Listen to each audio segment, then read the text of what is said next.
Why did Vikings sleep better than we do today? It sounds almost ridiculous, doesn't it?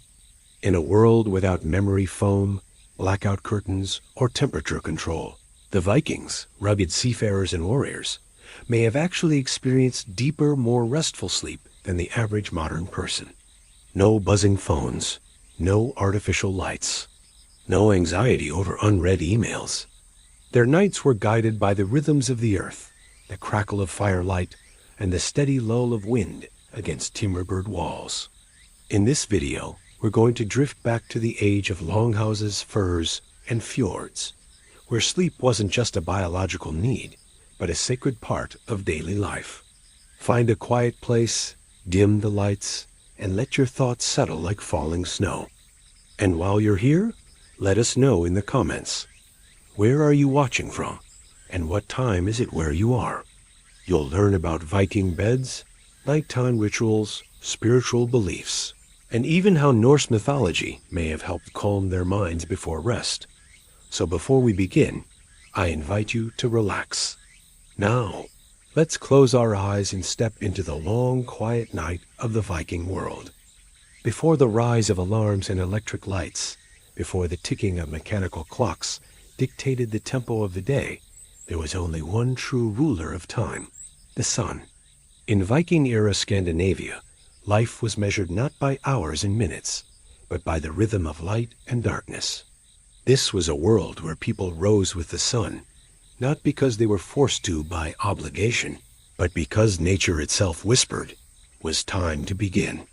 The air in the early morning was cold, often heavy with mist, especially near the fjords or low-lying valleys. Homes were still, with only the faint creak of timber shifting in the cold, or the soft breath of livestock rising with the people. Sleep in the Viking Age was a necessity, yes, but also a sacred act, a surrender to the night that prepared one for the labor ahead. Waking wasn't abrupt. There was no jarring ring or vibration. Instead, waking was gradual, natural. A pale gray would begin to filter through the cracks in the wooden shutters, followed by a richer golden hue as dawn crept over the horizon. The smell of smoke from a newly lit hearth might drift through the longhouse. Embers from the night before would be stirred back to life. In the Viking longhouse, families often shared a central living and sleeping space. The fire, usually located in the middle, provided warmth and light. Around it, bedding was laid out simple straw mattresses, perhaps topped with furs.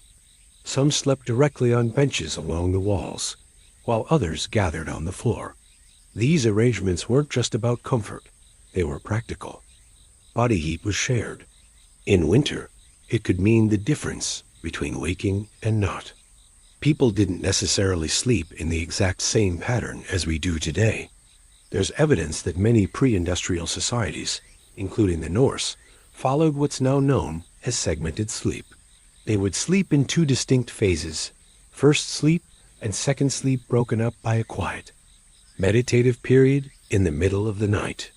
During this time, people might pray, speak quietly, tend to animals, or even go outside to check on the land. The darkness wasn't feared. It was familiar. The Viking relationship with nature was intimate and ever-present. Life was ruled by the sun, but also by the moon, the stars, and the seasons. In summer, when the sun barely dipped below the horizon, people might nap more frequently during the day, as long stretches of light made sleep more fluid. In winter, when the sun barely rose, darkness was long and deep, and sleep followed suit. Imagine lying beneath heavy wool blankets, surrounded by the quiet breaths of your family, the soft huffing of animals in the byre just across the room. Outside, snow might fall silently on the roof, the wind curling around the corners of the timber house. Inside, there's only warmth, silence, and the slow surrender to slumber. Children learned from an early age to respect this rhythm. Sleep wasn't something to be fought against. There was no endless entertainment to keep one up late into the night. Once darkness fell and chores were done, the body naturally slowed. Food was simple but hearty grains, root vegetables, smoked meats, and it grounded the body, preparing it for rest. Sleep was also spiritual. The Norse believed in dreams as omens and messages. A dream could be a vision from the gods, a warning from an ancestor, or even a glimpse of what was to come. Dreaming was not frivolous. It was something to be paid attention to. It's said that before great journeys or battles, some would sleep in sacred places to receive visions, what they called dream incubation. To the Vikings, rest was not weakness. It was part of strength. Just as a blade must rest in its sheath, a person must rest to face what the next day brings, whether that be farming, sailing, crafting, or combat. Outside, the land slowly warmed. Frost receded from the grass. Birds stirred in the trees. And within the longhouse, eyes began to open. Not all at once, not hurriedly, but like petals unfolding to the light. Someone stirred the coals. A pot was placed over the flame, and thus began another day in the north. In this world, sleep wasn't something to be optimized. It was something to be honored. The rooster's call might echo faintly through the valley, or the lowing of cattle waiting to be milked. These were the cues, small, natural indicators that it was time to rise. A child might be nudged awake gently by a parent, or wake on their own when the warmth of the fire pulled them from dreams. There was no resentment in waking, no bitter groan of facing another workday in fluorescent light. There was a kind of peace to it, a knowledge that waking was just another part of life's turning cycle. In our modern world, we often chase sleep like a remedy, a resource we never seem to have enough of. But in Viking times, it was simply part of being. No apps tracked their REM cycles. No caffeine jolted them into action. No blue light disrupted their circadian rhythm. They followed the cues given to them by earth and sky. The very same sun that warmed the crops told them when to rise and when to rest. It is in this contrast that we can see why people from Viking times may have had better sleep than us. It wasn't just the absence of technology, but the presence of alignment with nature, with purpose, and with a life less fragmented. Today, we often find ourselves waking to alarm clocks in dark rooms, our bodies confused and aching. We gulp coffee and scroll screens, our minds racing long before our feet hit the ground. But imagine, instead, waking slowly to light, warmth, and the familiar scent of wood smoke. Imagine knowing your day's tasks clearly, not because of a to-do list, but because of the season and the cycle of the land. Back then, the day didn't begin with anxiety. It began with purpose. Whether it was tending to animals, preparing for a sea voyage, or teaching a child how to carve wood, the rhythm of the day was steady and slow. There was hardship, yes, cold winters, hard labor, and the threat of loss. But sleep was not one of the things they struggled to find. It came naturally, gently, and deeply. And as the sun rose higher in the sky and shadows shortened, the Viking people stepped into their day, well-rested and ready. Behind them, the longhouse remained warm, the fire glowing quietly, waiting for their return when the light faded once more. Sleep, for them, was not a luxury. It was a return to balance. Long before the tick of a clock marked the hours of our day, long before alarms buzzed beside beds and screens lit up our nights, there was a different kind of rhythm to life, a softer rhythm. One measured not by minutes or meetings, but by the slow and reliable turning of the earth, the whisper of the wind, and the golden sweep of the sun across the northern sky. In the world of the Vikings, there were no wall clocks or wristwatches, no bells to signal when to sleep or rise. Time, for them, was not sliced into numbered segments. Instead, it moved in waves, in seasons, in the patterns of the natural world. The very absence of artificial timekeeping shaped the way Viking communities slept, worked, and dreamed. In a typical Viking village, the day began not with a shrill alarm, but with the slow return of light. Depending on the time of year, morning could arrive early or late. During the endless summer days in the northern parts of Scandinavia, The sun barely dipped below the horizon. During the long winters, it sometimes barely rose at all. Time was flexible and understanding rather than a rule. People rose when the light returned. They watched for the soft gray glow on the edge of the sky, felt the drop in coolness that came with the passing of night. And when darkness arrived again, it came fully, wrapping the village in deep silence. There were no neon signs or city lamps to hold back the dark. Only hearth fires, oil lamps, and the quiet shimmer of stars. This absence of artificial light played a powerful role in the Vikings' sleep patterns. Today, our bodies struggle against light pollution and blue screens, pushing ourselves to stay awake long after we should. But the Vikings lived in tune with the natural rise and fall of melatonin, the hormone that signals our bodies it's time to rest. When the firelight dimmed and the stars took over, their bodies responded. Sleep came easily. And yet, their nights weren't always one long slumber. Historical accounts and studies of pre-industrial sleep suggest that many ancient people, including those in Viking cultures, experienced what's called segmented sleep. They would sleep for a few hours after sunset, wake naturally in the middle of the night, and pass an hour or two in quiet wakefulness, sometimes stoking the fire, talking softly with loved ones, or simply lying still and thinking before falling asleep again until dawn. This pattern wasn't seen as a problem. It was expected. Even in the sagas, the epic tales of Viking heroes and gods, there are moments where a character sits up at night in thought or whispers across the room in the darkness. It was a time of reflection, prayer, or even creativity. Some historians believe it was during these middle night hours that some of the most meaningful conversations or ideas emerged. Without the pressure of the ticking clock, no one was worried about how many hours of sleep they were getting. There was no guilt about being awake in the middle of the night. No fear of being unproductive. Instead, sleep was part of the flow of life, something to be experienced rather than optimized. The seasons shaped everything. In the heart of summer, the lines between waking and sleeping blurred. Days could stretch nearly endlessly in the far north. Work and travel often lasted well into what we would now call night. People napped in bursts, found shade where they could, and often slept lightly. But in winter, it was the opposite.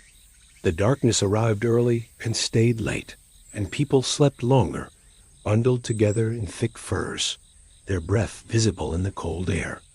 Inside the Viking longhouses, there were no separate bedrooms or private suites.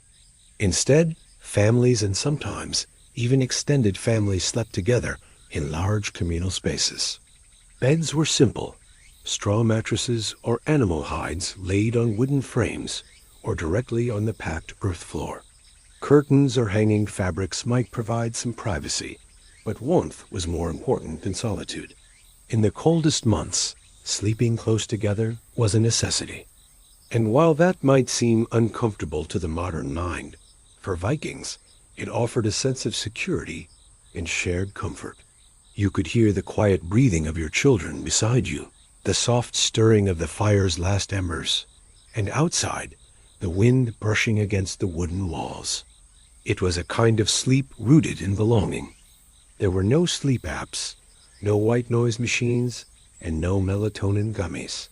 Yet their environment provided everything they needed: the natural darkness, the flicker of firelight, the lull of distant animal sounds, or the murmur of trees. Some may have been lulled to sleep by the gentle drip of rain on thatched roofs, or the occasional hoot of an owl hunting in the woods. And crucially, there was no cultural obsession with productivity every second of the day. A good night's rest wasn't something you had to earn. It was expected. It was respected. Sleep was a part of health, a part of strength. Warriors needed it to keep their edge. Farmers needed it to rise early and work well. Children needed it to grow strong. Even elders, who were sometimes seen as closer to the wisdom of the gods, were expected to rest often, to dream deeply. Dreams held meaning. In Norse mythology, Dreams were sometimes considered messages from the other world. Odin himself was said to speak through dreams, offering guidance or warnings. A strange dream might be discussed at breakfast, interpreted by elders, or used as inspiration for decisions. Night was not empty. It was full of stories. Imagine the life of a young girl in a coastal Viking village.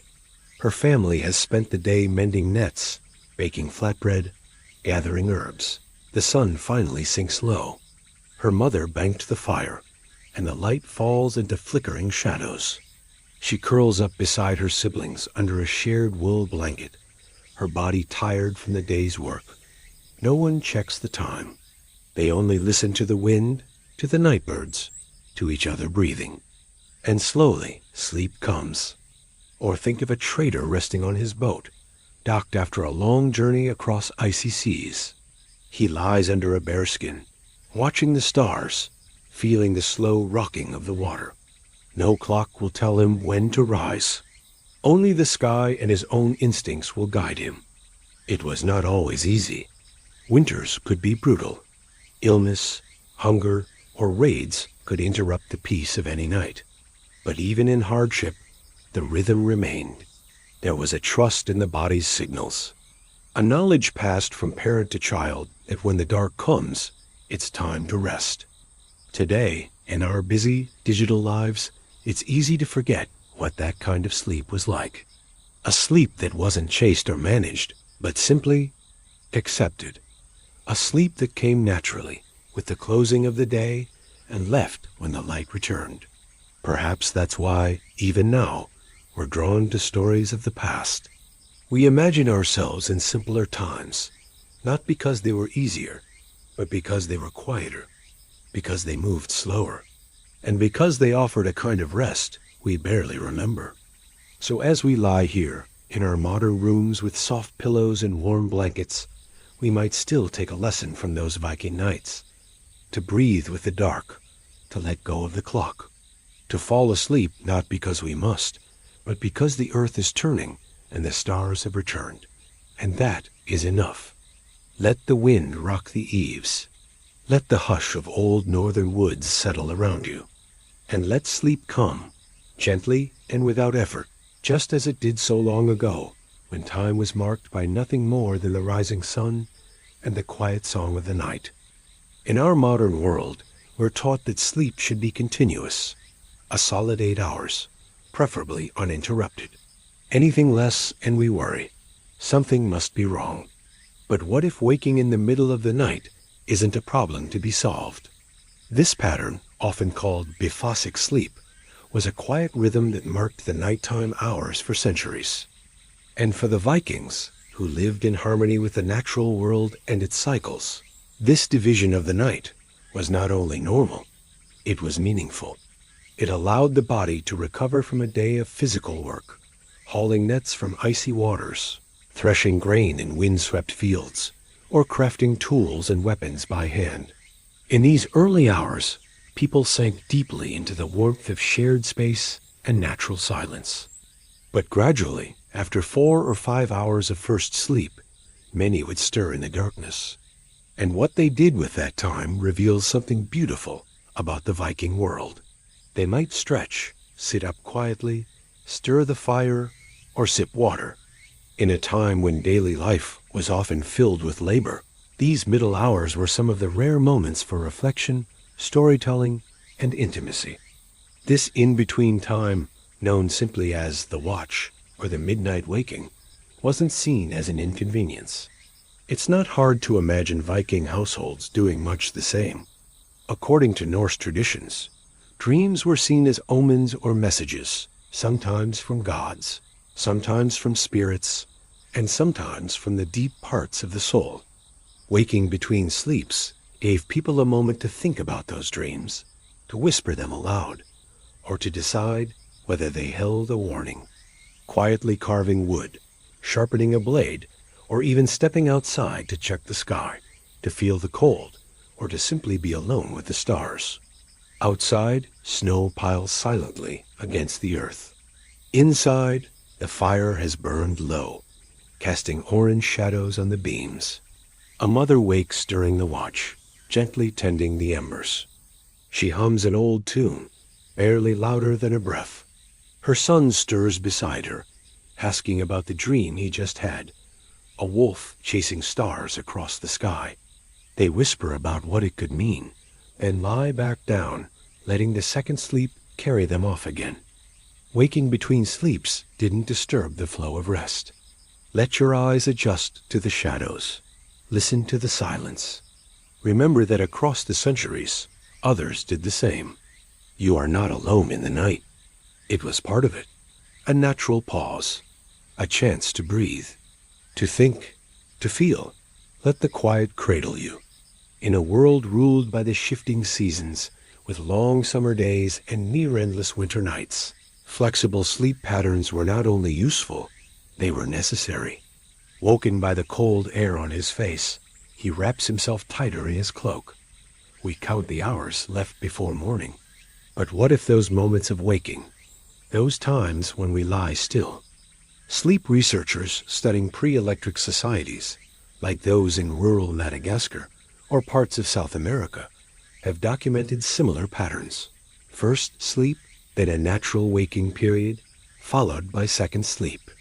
Even when left entirely without electric light or alarms, many test subjects fall into this same rhythm within days. And silent in bed, aren't signs of something broken, but something ancient? A whisper from the past? A remnant of a time when sleep was not squeezed into a box, but flowed like water. Around rocks, over hours in waves, the stars above him shimmer like frost. He stares upward, thinking of his home, of the ocean, of the gods. He waits for sleep to return, untroubled by the waking, because he knows this is how the night works. The urge to rise when the stars are highest. The peace found in the in-between hours. The ease of slipping back into dreams when the world is still and silent. It is a rhythm, not a failure. In deep winter, the first sleep might begin just after the early sunset and last well into the coldest hours. In summer, second sleep might be brief, ending as the sun began its climb again. But for most of human history, including the age of the Vikings, it was a normal way of life. And in many ways, it allowed for a gentler relationship with the night. It was a natural and expected part of life. There was no pressure to fall asleep quickly, no anxiety about the clock ticking. When the body was ready, sleep returned, usually lighter, filled with more dreams, and stretching softly toward dawn. But a memory of something older? Without artificial light to delay it, the body naturally drifted into rest just a few hours after dusk. Families in their longhouses would settle down, the fire dimmed low, furs pulled close around them. Children snuggled beside parents, and even the animals, sheep, chickens, dogs, grew still. In the world of the Vikings, and in many pre-industrial societies, sleep was not one long stretch. It came in two distinct parts. The night began with what they called first sleep. This was the deep, early slumber that came soon after sunset. This first sleep was heavy and restorative. Then they would wake, not always all at once, and not with any panic or confusion. In a world where fate and the divine played an ever-present role, speaking into the dark could be both comfort and ritual. In these soft, quiet hours between first and second sleep, people did not rush back to bed. They embraced the wakefulness. Some would pray. This was a time for connection with gods like Odin or Freya, with ancestors, or with the unseen spirits believed to move through the night. Others would talk. Soft conversations would ripple through the darkness, parents whispering to each other, children asking questions, old stories being passed down in half-sleep. There are records from other pre-industrial cultures, English, French, even some African and Asian traditions, where this middle-of-the-night wakefulness was used for everything from reading scripture to mending clothes, visiting neighbors, or writing down dreams. It was during this time that dreams were remembered most vividly. The idea of segmented sleep has been largely forgotten in modern times, pushed away by industrial schedules, electric lights, and the expectation of efficiency. Second sleep would begin naturally, often around 2 or 3 in the morning. This two-part rhythm helped the Vikings remain in tune with their environment. Imagine a longhouse deep in a fjord village, or picture a warrior alone in a travel shelter, halfway through a journey across the highlands. Today, we often feel betrayed by our own sleep. We wake in the dark and feel panic. Modern science has begun to catch up with these ideas. Our bodies still remember. Somewhere deep in our DNA, the pattern of the Vikings and countless other early people still lingers. For the Vikings, this pattern wasn't just practical, it was spiritual. The night was alive with meaning. Tonight, if you find yourself waking in the dark, maybe don't fight it. Take a moment to stretch. Think a soft thought. And when you're ready, let second sleep come, just as it always has. The longhouse stood at the heart of Viking domestic life, long, low, and wide, its walls packed with turf and its beams blackened by years of smoke. These great wooden halls, some stretching up to 80 feet in length, were the backbone of early Norse society, sheltering not only families, but animals, tools, and generations of stories within their thick walls. Sunlight during the day filtered in through small openings or doors left ajar, while at night the space glowed with the soft orange light of a central fire pit. There were no chimneys. The smoke from cooking and heating drifted slowly upward and out through gaps in the thatched roof, leaving behind a lingering scent of peat, wood, and ash. This smoke, though acrid, helped preserve the wooden beams and kept insects away. It also hung in the air as a constant, quiet reminder this house was alive. Inside, the longhouse was dim and earthy. In many Norse households, spirits were believed to dwell in the home itself, protective ancestors or beings tied to the land.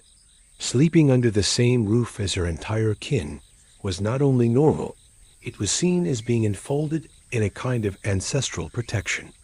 Dreams were considered meaningful, especially when shared aloud in the morning. They were signs, messages from the gods, or glimpses into the future. In this way, the night was not passive. It was a conversation between the living and the unseen. It was about closeness with your family, your animals, your tools, your gods. Privacy, as we know it today, was almost non-existent. Not out of restlessness, but simply because the rhythm of sleep had shifted, as it often did in this pre-electric age. They might feed the fire, stretch their legs, or check on the livestock. There was no glow of electric clocks or ticking hands to pressure them back into bed. They slept when tired, woke when it was natural, then returned to sleep without guilt. Storms could batter the walls for days, and sickness sometimes crept into the room without warning. But it also came with hardship. Fleas, lice, and cold drafts were common. The smell of smoke clung to everything. The hard benches weren't always kind to aging backs. And the simple fact of always being seen, of always being known, meant there was little room for secrets or solitude. The whispered arguments of parents, the birth of a new child in the middle of the night, the dying breath of an elder. In the darkness, you weren't alone. You could feel your people breathing around you. And slowly, one by one, people would sit up, rubbing their eyes, stretching, greeting the new day. There were no alarms, no buzzing phones, only the natural rhythm of waking. The walls of the longhouse were your skin, the hearth your heartbeat. In our modern world, we often sleep behind closed doors, alone in rooms lit by flickering screens.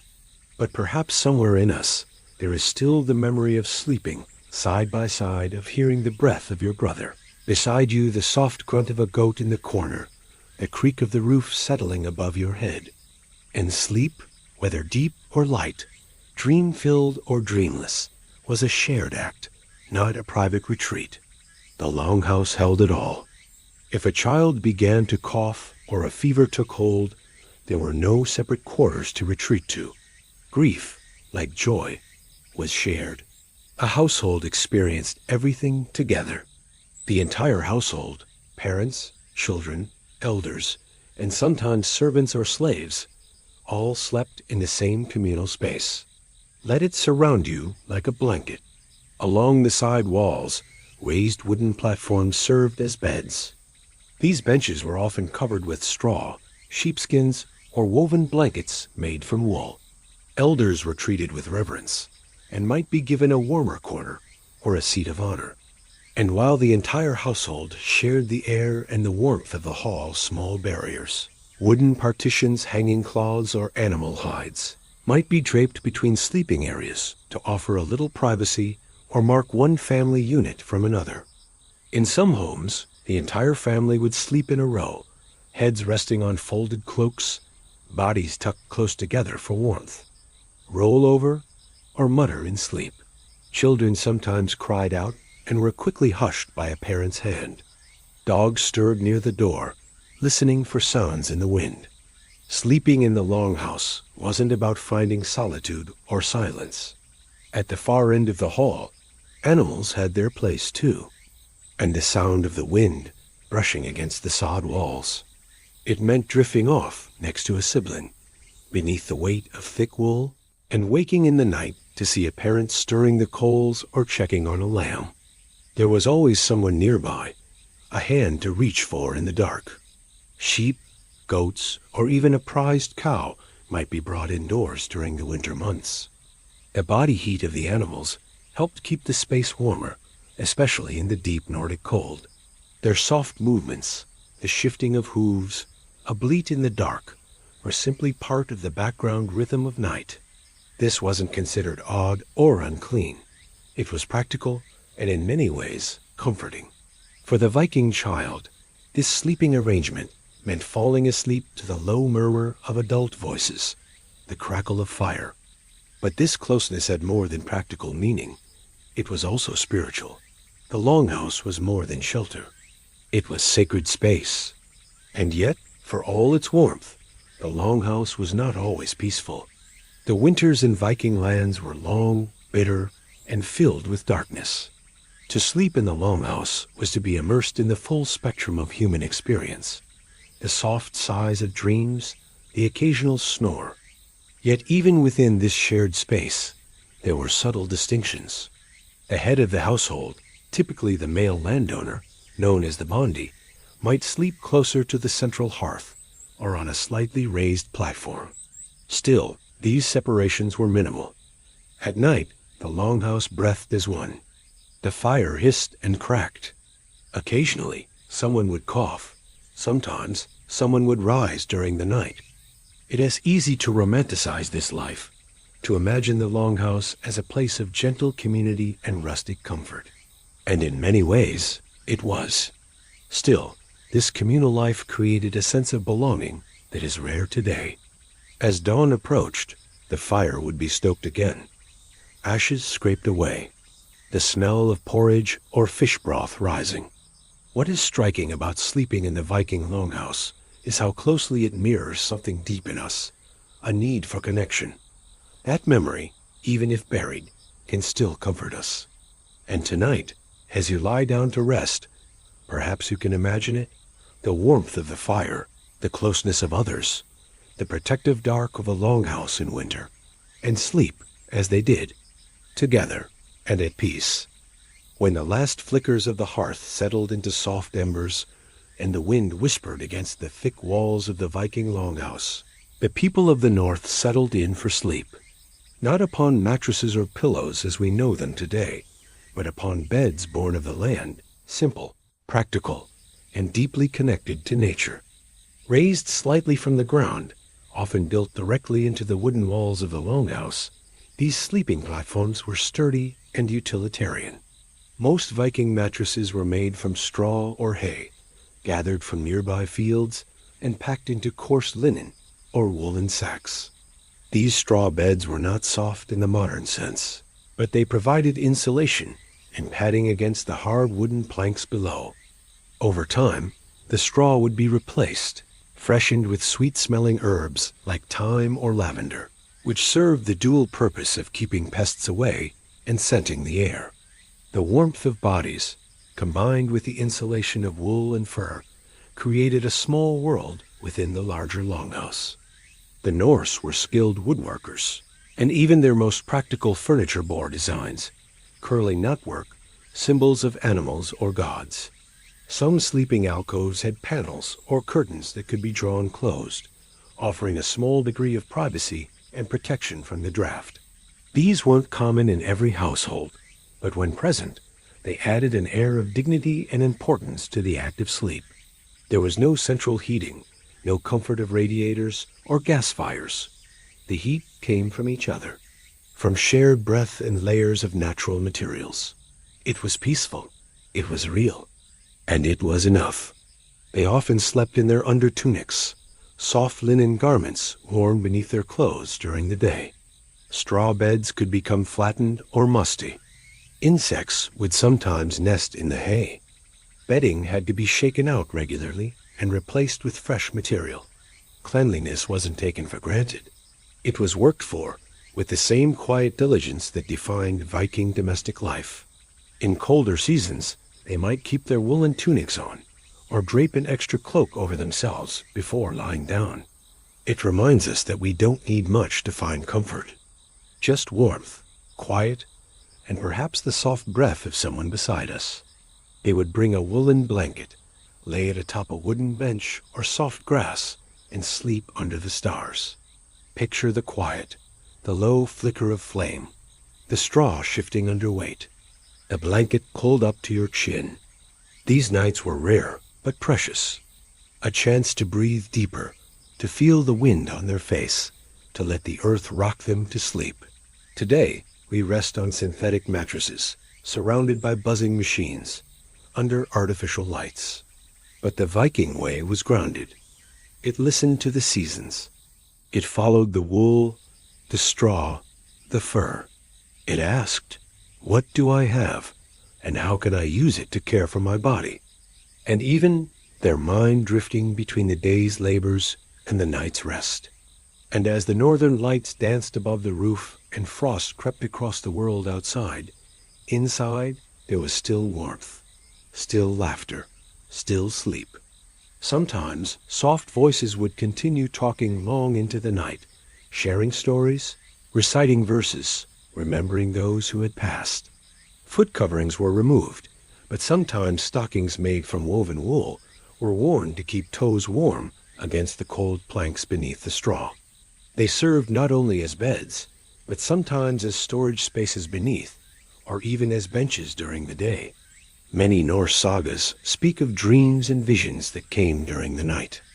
These weren't dismissed as nonsense. They were considered messages from the gods, warnings, or glimpses into what was to come. To dream beneath a wool blanket, on a bed of straw, in a house filled with your kin, was to touch the edge of the spiritual world. The Viking bed was not just a place of rest. It was a small sanctuary, carved out within the shared space of the home. The bedding itself was simple, but in that simplicity there was a certain beauty. Wool was one of the most valuable resources in Viking households, used for clothing, trade, and of course, sleep. Pelts from animals hunted in the forests, fox, bear, deer, even wolf, were laid across the straw bedding or wrapped tightly around a sleeping child. These weren't luxury items. They were survival. A well-maintained fur could last for years and was often passed down through generations. The blankets were heavy, not just in weight, but in the feeling of security they offered. In winter, when the northern wind howled across the fjords and the long nights seemed endless, these woolen coverings were essential. They trapped warmth, cocooned the sleeper, and became part of the night's rhythm. Layered atop these beds of straw were thick woolen blankets, hand-woven from the fleece of the sheep that roamed the hills and valleys nearby. On colder nights, furs were added. Families often shared beds, parents and children tucked together beneath the same blankets. In wealthier Viking households, the beds might be adorned with carved wooden frames. And what did people wear to bed? Not much, by modern standards. Vikings didn't have dedicated pajamas. For the Viking, the bed was a place to rest, yes, but it was also a space for reflection. Mothers would hum lullabies to children wrapped in furs. Elders would lie back against the wall, hands crossed over their chest, breathing slow, and when the moonlight pierced the thatched roof, or a fire popped and cracked just right, it cast flickering shadows on the sleeping forms. Yet even here, in the calm of sleep, life's challenges made themselves known. In the summer months, when the air grew heavy and the days stretched into nearly endless light, some people might choose to sleep outside, especially on farms or near the coast. But in winter, when the longhouse sealed itself against the cold, every bed became a harbor. This idea of sleeping in close contact with nature is something we've lost in many ways. There is something beautifully human about lying on a straw bed wrapped in wool, something primal and peaceful. So tonight, as you settle in and feel the fabric pull gently across your skin, maybe picture the longhouse and let yourself drift. In the heart of every Viking longhouse, at the center of its vast wooden frame, there was one source of life and comfort that surpassed all else: the hearth. A broad, open fire pit carved into the floor, often surrounded by stones or packed earth, the hearth was the glowing heart of the home. It was here that flame and ember danced, and from its warmth, everything else flowed. The food cooked, the stories told, the songs sung, and the comfort shared. To gather around the hearth was to gather warmth, yes, but also belonging. The cold Nordic nights were long and unforgiving, with biting winds that seemed to cut through the thickest wool and fur. Unlike later homes with chimneys, early Viking houses had an open hearth with no direct smoke vent. Instead, smoke would drift slowly upward and out, through the thatched roof or a small opening above. The fire created a circle of intimacy, where even strangers could feel invited into the warmth, both literal and metaphorical.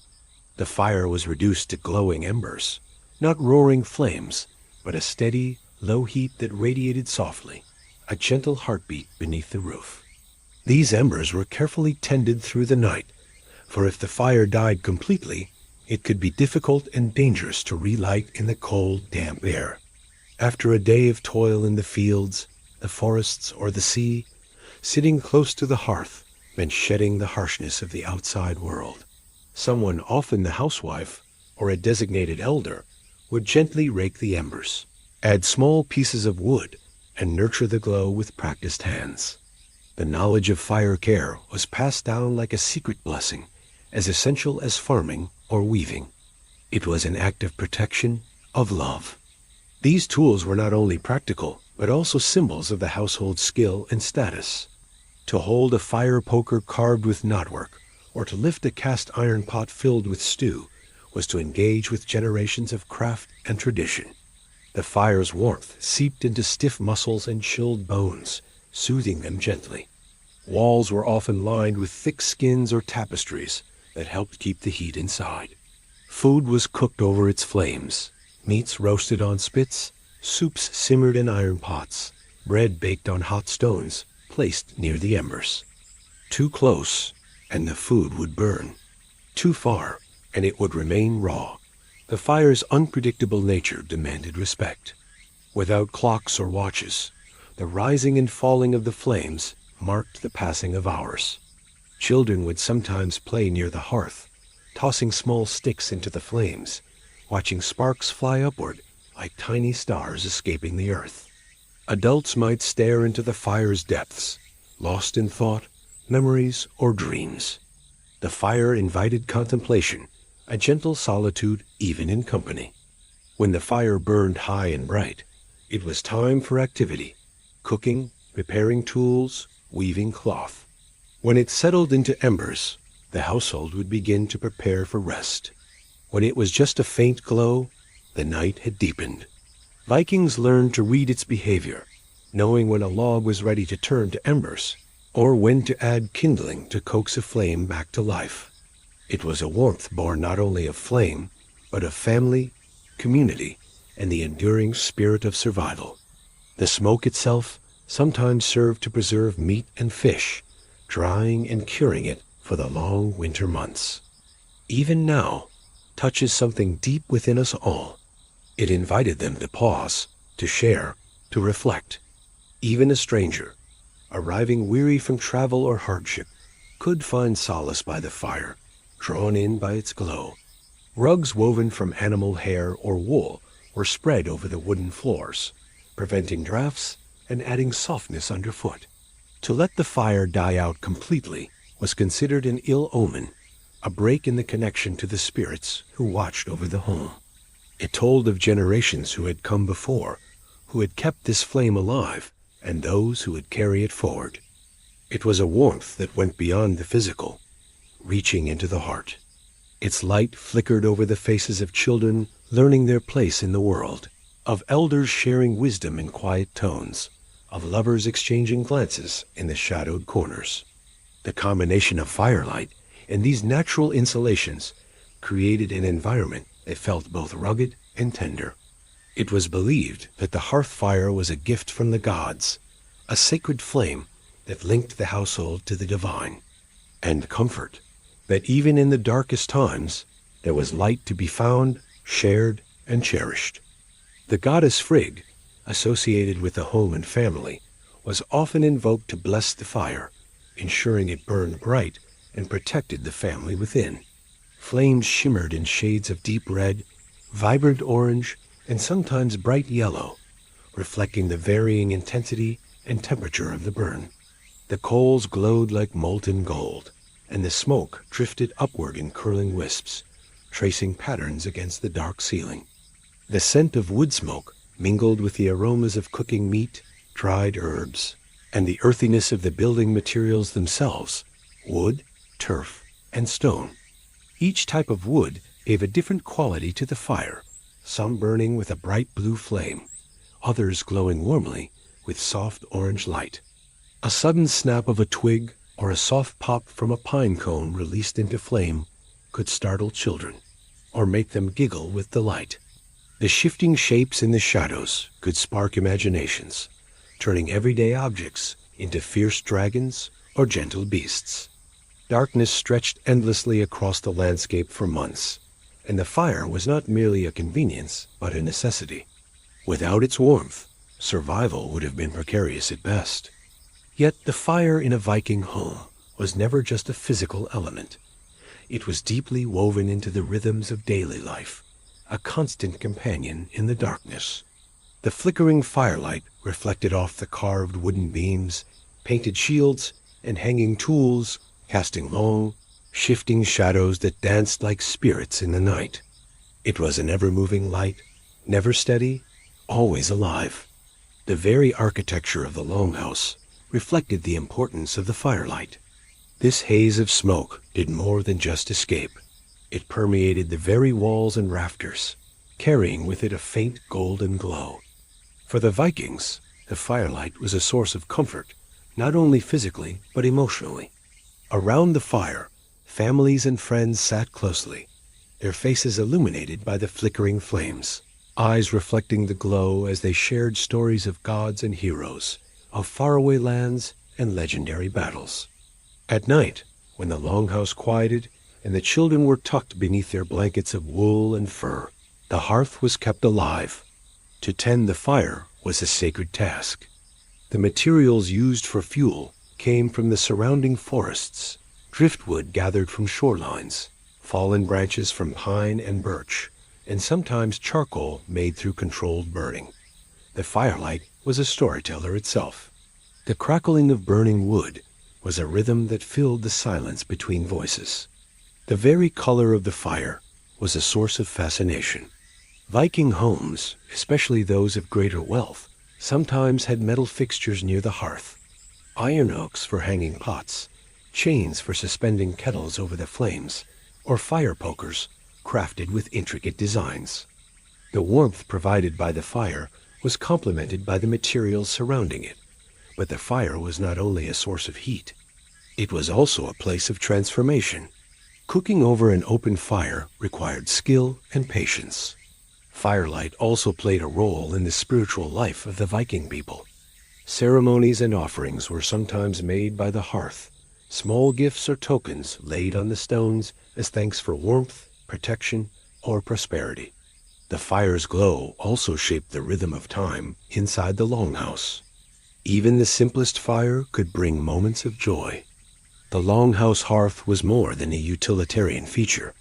It was the soul of the home, a living presence that connected people to each other and to the world beyond. In many ways, the warmth of firelight was the first form of hospitality, an open invitation to gather close, to be sheltered from the cold and the dark. And so the hearth was a keeper of stories and secrets, a quiet witness to the unfolding of daily life. Though the flames themselves were temporary, burning down to ash and smoke, their warmth lingered in the air, in the stones, in the memory of the house. In the stillness of a cold night, when all was quiet except for the crackle of embers, the fire spoke a language of continuity and care. The fire was a reminder that in the harshness of the northern world, humans could create refuge as the embers slowly faded, casting their last soft glow before the coming dawn. The longhouse held that warmth within its walls. And so, the firelight carried the people through the long, cold night, wrapping them in a blanket of gentle heat and flickering shadows. A timeless comfort that, when the fire's glow dimmed to a gentle flicker and the longhouse settled into the quiet rhythm of night, the Vikings prepared to sleep, not just in their beds, but in what they wore to rest. And what did they wear to bed? The answer might surprise you. Probably not much by modern standards, yet just enough to keep the biting northern chill at bay. Clothing was practical and multi-purpose, designed for durability and warmth in all aspects of life. Linen was valued for its comfort against the skin and its ability to wick moisture away, which helped regulate body temperature through the night. These undertunics were usually knee-length or longer, loose-fitting enough to allow movement, but snug enough to trap warmth. The boundary between day and night attire was blurred, and sleepwear was no exception. Unlike today's dedicated pajamas, the Vikings didn't have specialized nightwear. Layers of wool and linen adjusted to shifting temperatures, shedding heat when it was warm and holding it close when the chill set in. This natural regulation was crucial in a time before central heating or electric blankets. But in the dark heart of winter, minimal clothing could be dangerous. Hypothermia and illness were real threats, and even small comforts like layered clothing could make the difference between rest and restless suffering. These were hand-knitted or woven from sheep's fleece, sometimes decorated with simple patterns or dyed with natural colors. Their small bodies generated more heat, and they were often nestled close to parents or siblings for shared warmth. Linen required the careful harvesting and processing of flax plants, retting, drying, beating, and spinning the fibers into thread. The soft scratchiness of wool, the cool smoothness of linen, the dense warmth of fur, all contributed to a tactile environment that was intimately connected to the body and the earth. Wool had to be sheared, cleaned, carded, spun, and woven by hand, often by women of the household. A restless night could leave one vulnerable to the dangers of the cold dawn, ill prepared for the demands of daily life. Warmth was more than a sensation. It was health, vitality, and endurance. Vikings were not encumbered by thick, suffocating blankets, but wrapped themselves in layers they could adjust through the night. There was a healthy respect for the physical self, for what it needed, and a grounded awareness of the elements. To prepare for sleep was to prepare to face the cold darkness with dignity and care. The woven flax, the sheared wool, the pelts gathered from the forest, all were part of a symbiotic relationship between humans and nature. One forged by necessity, by hands worn from spinning and sewing, by a world where every thread mattered. This freedom of movement was likely a comfort in itself, allowing for easy shifting and turning as sleep deepened. It is to feel the pulse of life in a harsh land, a gentle shield of fabric against the night's chill. Each garment was a labor of love and necessity, and mind for rest, about honoring the cycles of day and night, light and dark, warmth and cold. It was a final act of care before surrendering to sleep's embrace. Clothing was made to last, repaired when torn, handed down when outgrown. But even these luxurious items would be worn with practicality in mind. There was no indulgence in frivolous night clothes. Everything served a purpose. Each garment told a story of use, care, and survival. Warriors might sleep in their undergarments before battle, a way to conserve energy and readiness. Families wrapped themselves in furs, telling stories in the firelight before settling down. These glimpses hinted a culture where sleepwear was functional, humble, and intertwined with everyday life. The bonds of family, physical and emotional, were a vital part of combating the cold. Clothing was not merely fashion or status. It was a form of protection, a tool for survival. To put on layers before sleep was to acknowledge the realities of their world, harsh, unpredictable, yet faced with resilience. In the absence of heated floors or slippers, keeping feet warm was vital to comfort and health. Most Vikings likely went to bed wearing simple undertunics made from linen, soft, breathable, and woven from flax grown in their fields. A woolen tunic might be kept on, especially if the longhouse was particularly drafty or if the weather outside was harsh. Wool, with its natural insulating properties, was an essential fiber in the Viking wardrobe, thick, warm, and resistant to moisture. Natural colors dominated: soft grays, creamy off-whites, deep browns, and muted greens and blues from vegetable dyes. These might be tiny pieces of bone, carved wood, or metal amulets with symbols invoking gods or good fortune. Such beliefs intertwined the practical and the spiritual, showing how the Vikings sought comfort, both physical and mystical. The simplest night garments would be plain, but some might bear subtle embroidery or woven patterns reflecting the wearer's identity or clan. Animal pelts, especially those of reindeer, bear, or fox, were prized not only for their warmth, but also for their softness. Wrapped snugly in furs, a sleeper could feel a barrier against the cold, a shield crafted by nature and skillful hands. Wearing wool to bed was a practical choice, a way to fight the cold that seeped through the wooden walls and thatched roof. During the colder months, it was common to add layers. Footwear was typically removed before resting, but woolen stockings or leg wraps might be left on to keep toes warm. Some Vikings might drape an extra cloak or fur over themselves at night. Unlike today's synthetic fabrics, Viking textiles breathed with the body. Children often wore less to bed, sometimes only a linen shirt or a simple shift. Sleeping naked was not unheard of, especially in the summer months when the midnight sun flooded the land with light and warmth. The Vikings understood these needs deeply.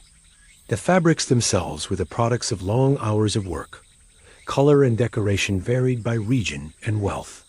In some cases, small tokens or charms were sewn into clothing as talismans for protection during sleep. The weight and texture of these fabrics also played a role in how the Vikings experienced sleep. Despite the simplicity of their sleepwear, Vikings understood the importance of comfort. Their sleepwear also reflected a deeper cultural ethos, one that valued practicality, adaptability, and a close relationship with the natural world. For the wealthier, more elaborate nightwear might have existed: finer linen, softer wool, even silk imported through trade routes. Interestingly, the absence of heavy bedding or excessive layers meant that movement was freer. The role of sleepwear in Viking life cannot be separated from their attitudes toward the body and nature. In literature and saga, references to clothing at night are sparse but telling. There is a certain poetry in the simplicity of Viking sleepwear, a reminder that comfort does not require complexity, only attention and respect for what is available. Today, as we slip into soft, synthetic pajamas or cozy fleece, we might look back to the Vikings and see a different kind of comfort. To imagine slipping beneath layers of linen and wool in a quiet longhouse, with the fire's last glow casting warmth upon you, is to touch a connection that transcends time. The sleepwear of the North was not just about fighting cold. It was about preparing the body, and in that act, simple though it may have been, lay a profound understanding that even in the coldest, darkest places, humans could find warmth, woven from fiber, fire, family, and the quiet courage to endure. As the longhouse doors were closed and the flickering firelight dimmed to soft embers, the Viking village settled deep into night.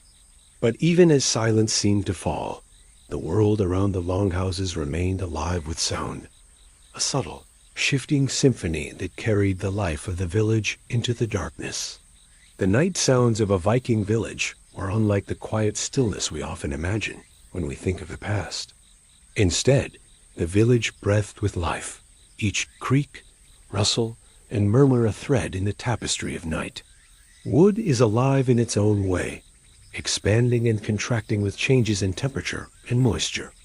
After a long day warmed by sun and fire, the timbers would release their tensions with soft, creaking sighs, a sound that was both natural and familiar, almost like a whispered conversation between the house and the night. Each pop and snap of the dying fire was a tiny voice in the night, unpredictable, lively, but soothing. The warm glow cast by those embers lent the house a quiet glow, dancing shadows on the walls that seemed to pulse with life. Though summer nights brought a chorus of insects, in the colder months their songs faded, leaving a quieter, more sparse soundscape. Inside the longhouse, the wooden beams that held the roof aloft groaned quietly as they cooled. The ancient belief was that owls were guardians of secrets, creatures that saw beyond the veil of night into the hidden realms. It whispered through the village, weaving between houses and fences, a subtle reminder that the wild was never far away. This wind might carry the scent of pine, moss, or distant smoke from other hearths, creating a layered sensory experience. Their calls could bring a sense of calm or caution, depending on the story being told. The soft breathing and occasional snore of sleeping family members was a gentle rhythm, steady and reassuring. Their occasional shifting or soft neigh carried on the cold air, a reminder of the lifeblood of travel and work, resting but never truly silent. Children stirred in their beds, the soft murmur of whispered words or the rustle of blankets telling tales of dreams. Perhaps a group of young men returned from a nearby gathering, their footsteps and voices momentarily lighting the darkness. It could howl fiercely through the valleys in a tempest, shaking roofs and rattling doors, or it could sigh softly, barely stirring the leaves. Near many Viking settlements, the sound of a nearby river or stream could be heard, the steady rush of water over stones, a soft, continuous sound that soothed like a lullaby. The crack of a branch out of place, the distant baying of a wild animal, the footsteps of a stranger, all could signal danger or opportunity. The creaks of timber and the murmur of kin were a reminder that they were not alone. It was a world where darkness did not mean silence, but a different kind of conversation. The night sounds became a lullaby for the soul, a gentle reminder that even in the coldest, darkest hours, life breathed steady and true, inviting us even now to pause to listen and to feel the night's quiet heartbeat.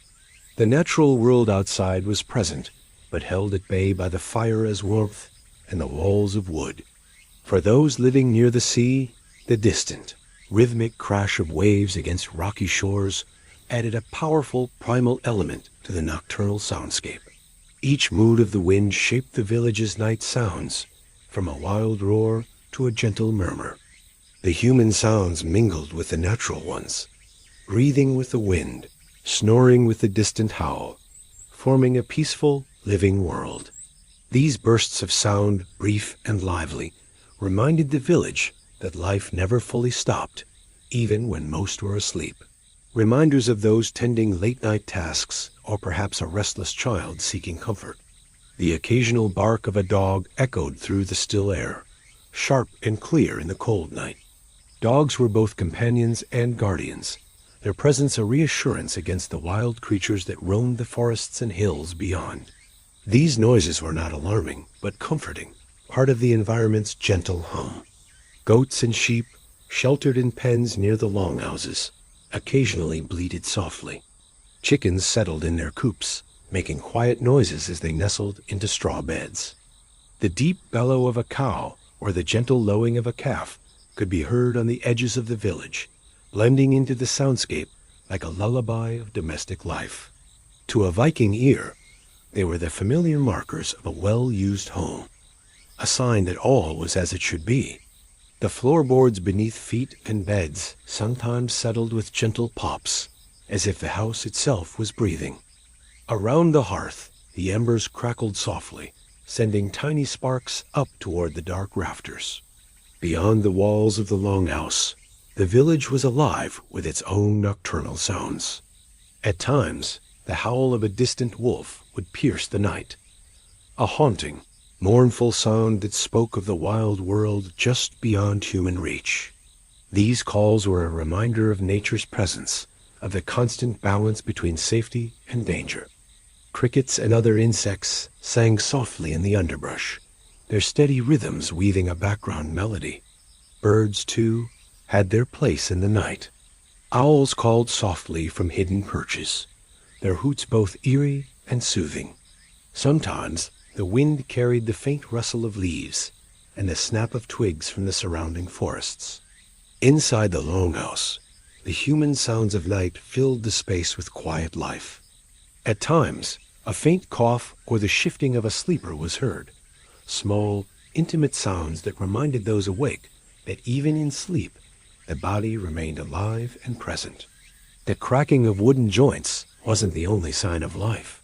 The occasional creak of a wooden door, or the soft clatter of a tool dropped in the hearth area, punctuated the quiet outside. The sounds of village animals punctuated the darkness. The slow, rhythmic breathing of horses tied near the stables added another layer to the village's night symphony.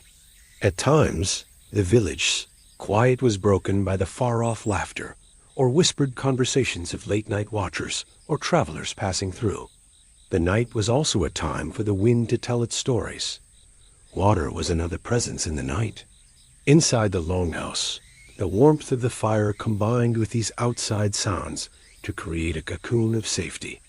Vikings would have been intimately attuned to these sounds, their ears trained from childhood to listen for anything unusual. Yet, within the protective circle of home, the sounds of night brought calm rather than fear.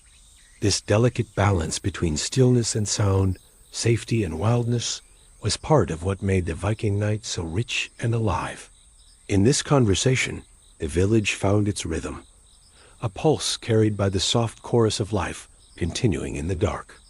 And as the moon rose higher, casting silver light across the rooftops and fields, the village listened wrapped in the soft embrace of sound, a timeless symphony that has echoed through the ages. As the village sank deeper into the quiet darkness, and the gentle symphony of night sounds lulled its people toward rest, the Vikings entered a realm that was as important as the waking day, the world of dreams. For the Norse, dreams were far more than mere reflections of the day's thoughts or random images conjured by the sleeping mind. To dream was to receive a visitation from another realm, a realm where gods, spirits, and the echoes of those long past reached across the boundaries of time and space. They were powerful messages, threads of connection between the living and the divine, between the present and the future. In the culture of the Vikings, dreams were believed to be sent by the gods or the ancestors, a sacred language through which the unseen forces spoke to those who would listen. The Norse people gave dreams great respect and attention. They were considered a form of communication, sometimes offering warnings, sometimes guidance, sometimes glimpses of fate yet to unfold. A raven flying overhead could symbolize Odin's presence or impending war. A serpent might warn of betrayal or danger.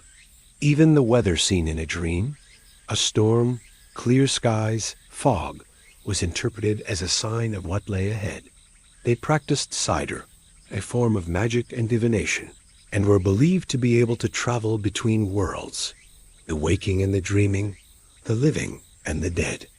The warmth and light were thought to keep away the dark forces that could invade the mind during sleep. Recognizing these signs was vital, for ignoring them could lead to misfortune. In some traditions, the fire's smoke was believed to carry prayers and intentions up to the gods, connecting the earthly with the divine. In darkness, the veil between the mortal and the divine thinned, allowing dreams to travel freely.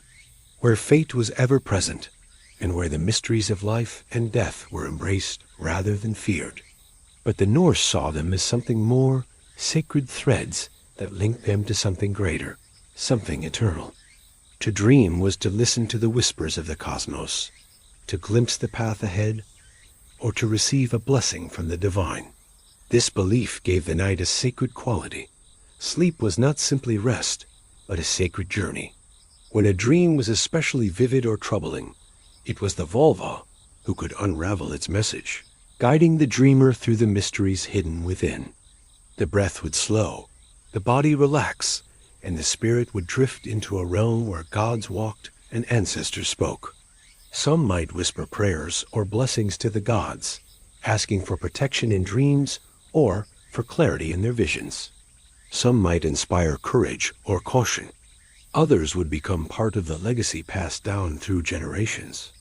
Others kept small talismans or charms close at hand, objects believed to guard against bad dreams or malevolent spirits.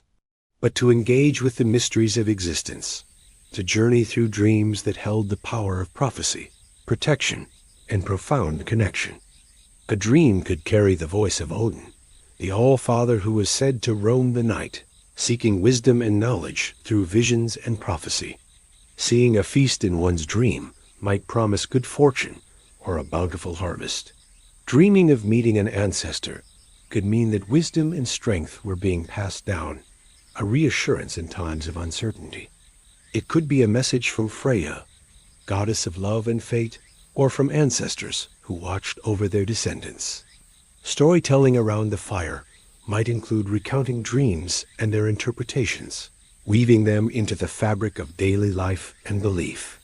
Many sagas and stories from the Viking Age recount the importance of dreams. Warriors would dream of battles yet to come, or of omens that could change the course of their lives. Farmers might see signs in their dreams that foretold the success or failure of the coming harvest.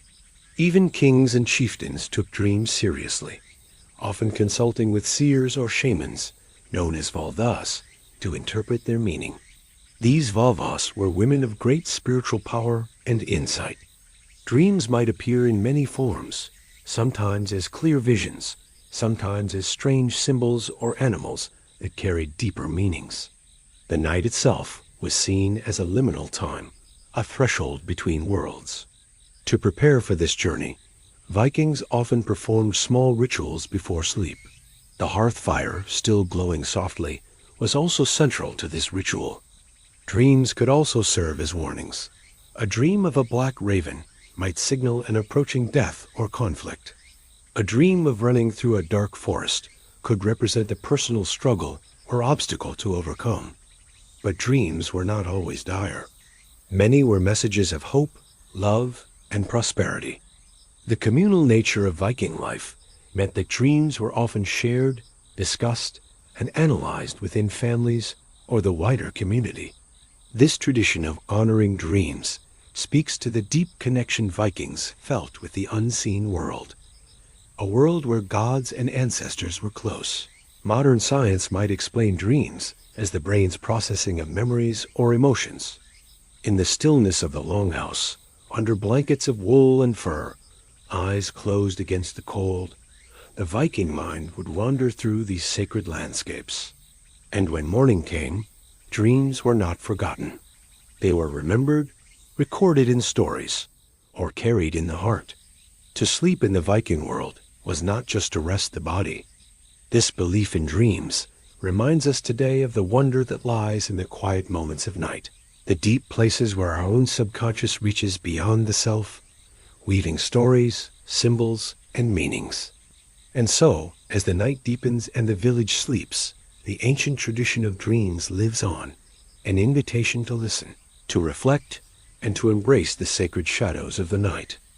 As the night deepened and the longhouse settled into its gentle rhythm of rest, another kind of presence was believed to awaken: the unseen, the restless, the midnight visitors.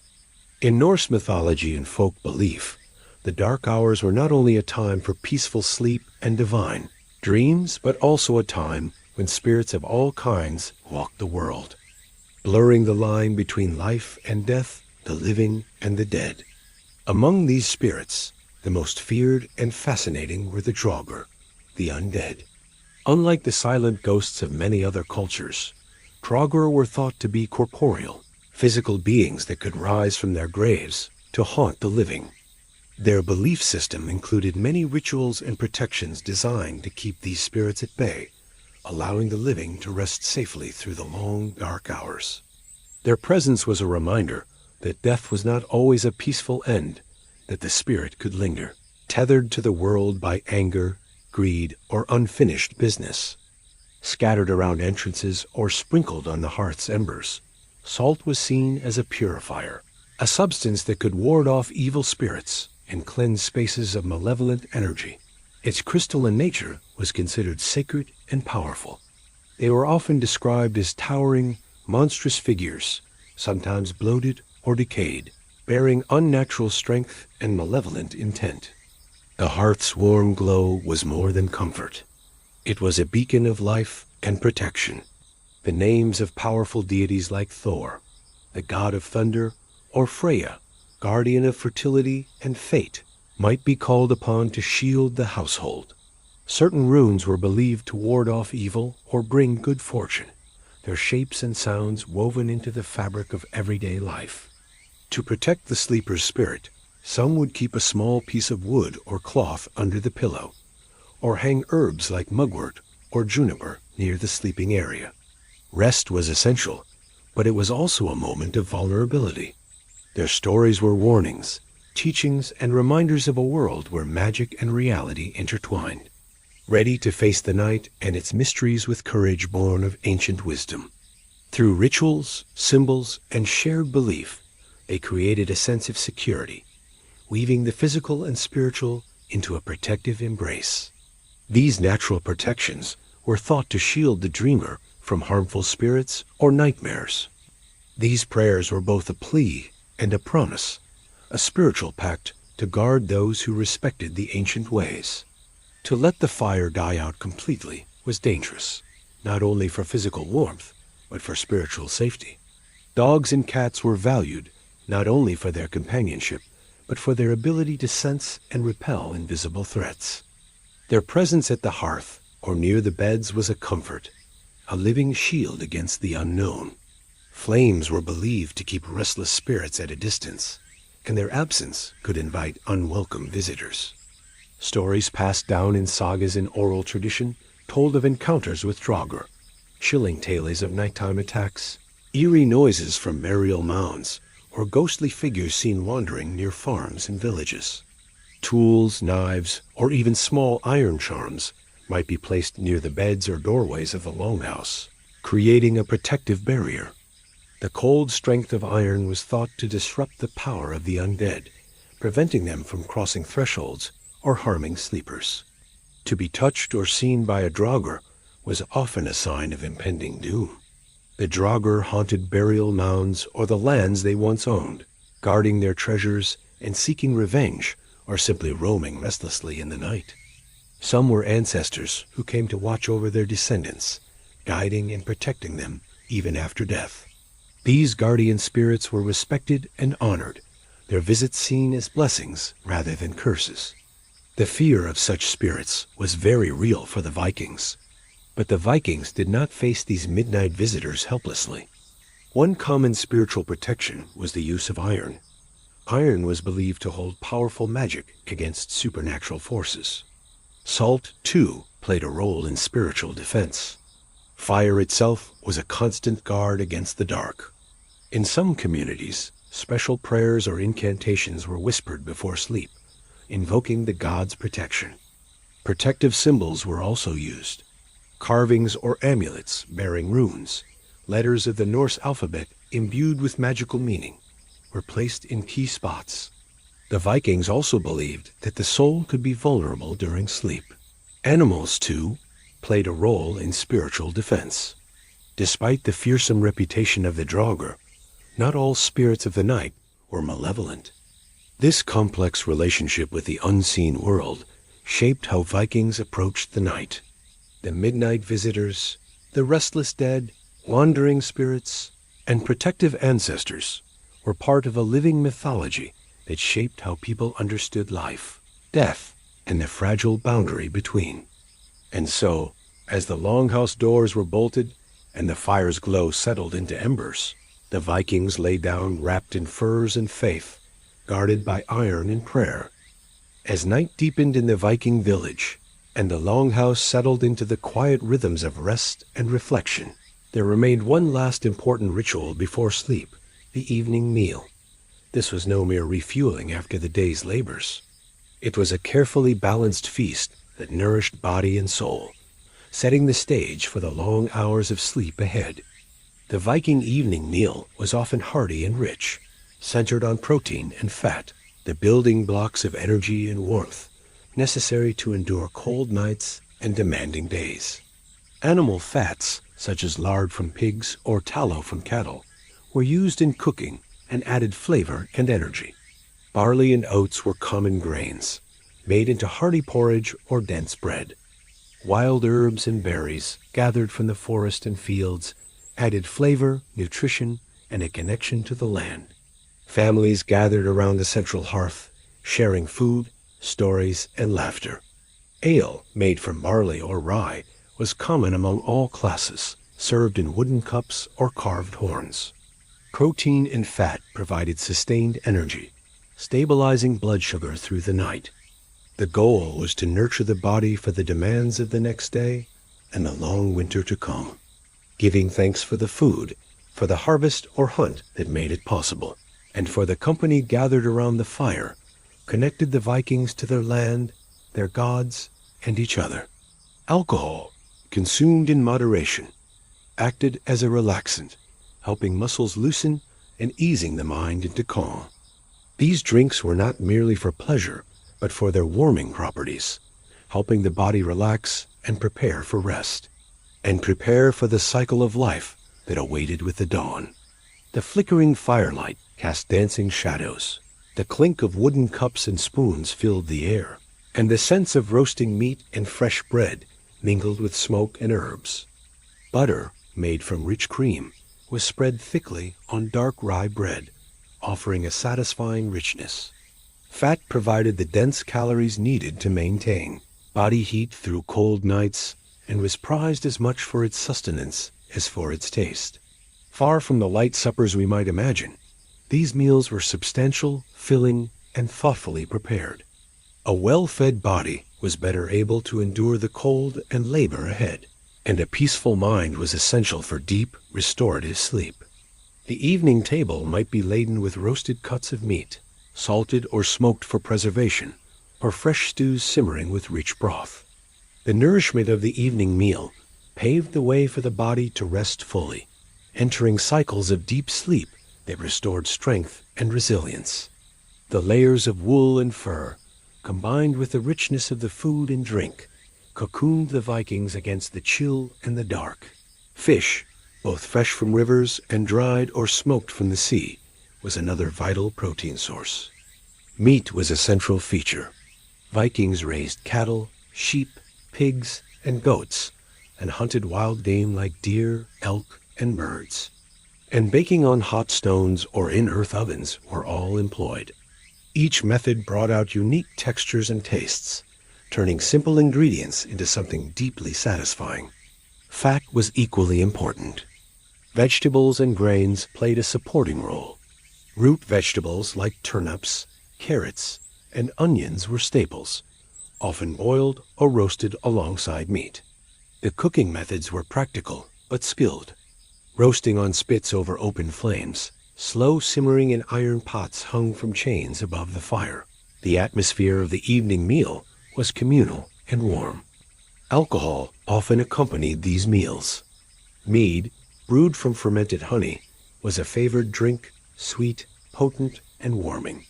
The effects of this rich meal and accompanying alcohol were both physical and psychological. However, the Vikings understood the importance of balance. Excessive drinking was frowned upon, and feasting was as much about moderation and respect as it was about enjoyment. The evening meal was also a time for reflection and gratitude. This connection was more than ritual, it was survival. The Vikings' relationship with food and sleep was deeply intertwined. In the quiet hours after the feast, the longhouse would grow still, the warmth of the hearth and the fullness of the meal lulling its inhabitants into gentle slumber. And so, night after night, the evening meal became a sacred pause, a moment to gather strength, share warmth. As the evening meal settled in the Viking longhouse and shadows lengthened across the wooden walls, another cherished ritual came to life, the sharing of mead and ale. These mild alcoholic drinks were more than simple beverages. They were woven into the fabric of daily life, a gentle bridge between the toil of the day and the restful embrace of night. Its golden hue caught the firelight, shimmering in wooden cups and horn vessels. Dark, rich, and often lightly hopped or spiced, it was a nourishing part of meals and gatherings alike. In the cold northern climate, a cup of these drinks helped to chase away the chill that lingered in bones and breath. They were a comfort, a small indulgence that soothed and relaxed. Brewing was a household craft. Women frequently took the lead in making ale, tending the fires and monitoring the bubbling vats with care and knowledge. The process of making mead was an art passed down through generations, combining nature's sweetness with the patient work of fermentation. Its presence at evening meals was as natural as the fire's glow, a steady rhythm in the flow of life. Its slightly bitter taste and nourishing qualities helped prepare the body for rest and recovery. Mead was linked to the god Odin, who was said to have gained his wisdom from drinking the mead of poetry, a mythical elixir granting inspiration and insight. The sharing of drink was a way to honor unseen powers, inviting their protection through the night. To drink mead was to partake, in some small way, of that divine gift. Their drinks were unprocessed and free from modern additives, perhaps allowing a more harmonious interaction with the body's natural cycles. In the longhouse, where stories and sagas were told by firelight, these drinks encouraged relaxation and reflection. They softened the edges of the day's worries and helped the Vikings slip gently into dreams. They carried with them stories, blessings, and the warmth of generations who had lived, loved, and dreamed beneath the northern stars. Mead, often called the drink of the gods, was made from fermented honey and water, sometimes flavored with herbs or spices. And the deep earthy taste of ale, a taste of warmth history, and the tender transition from wakefulness to rest. Gathering around the hearth, voices soft and low, the Vikings passed their cups in a gesture of friendship and trust. This communal ritual reinforced bonds and created a sense of safety, essential ingredients for deep sleep. Ale, brewed from barley or rye, was the everyday drink of the Viking people. They fostered a sense of belonging, of home, and of continuity. As the night deepened and the last sips were taken, the longhouse would grow quiet, wrapped in the soft cloak of contentment. Overindulgence was discouraged, as it could disrupt the very rest they sought. The goal was a calm, steady descent into peaceful slumber. Both mead and ale were valued not only for their flavor, but for their warming qualities. Toasts were made in honor of gods, heroes, and kin, moments that bound the community together in shared memory and gratitude. To sip mead before sleep was to be part of a sacred tradition, connecting past and present in a quiet, reflective space. Consumed in moderation, their mild alcohol content acted as a relaxant, easing tense muscles and quieting busy minds. The warmth that spread through the body was a balm, signaling the close of the day and inviting the sleeper to let go. Before bedtime, mead and ale served a vital role in the transition from wakefulness to sleep. But the Vikings understood balance. These drinks were not for excess, but for enjoyment and care. Mead held a special place in Viking culture, often associated with celebration, ritual, and storytelling. Ale, by contrast, was the daily companion, sustaining workers, farmers, and warriors alike. The act of sharing these drinks was itself a comfort. There was also a spiritual dimension to these beverages. Ale, too, had its place in religious ceremonies and festivals, offered as a libation to gods and ancestors. The mild intoxicating effects of mead and ale helped to quiet the mind's chatter. While modern science cautions against alcohol before sleep due to potential disruptions in sleep quality, the Vikings' experience was shaped by context, their simpler lifestyles, natural rhythms, and the small quantities consumed. The warmth that mead and ale provided was not just physical but emotional. In this quiet, the Vikings found a moment to let go, to surrender to rest with the ease that comes from care, tradition, and the gentle embrace of firelight and friends. Mead and ale were not simply drinks. They were a ritual of closure, a mark of respect for the day's end, and an invitation to peaceful sleep. So as you imagine the Viking night, picture the soft clink of wooden cups, the golden shimmer of mead. As the longhouse walls grew shadowed, and the hearth's flames softened to glowing embers, the rhythm of night descended gently on the Viking village. Among the many quiet moments that made up the evening was one of the most tender, the time when children were tucked in to sleep. The longhouse was a communal home where warmth and security were found in closeness. Children rarely slept alone.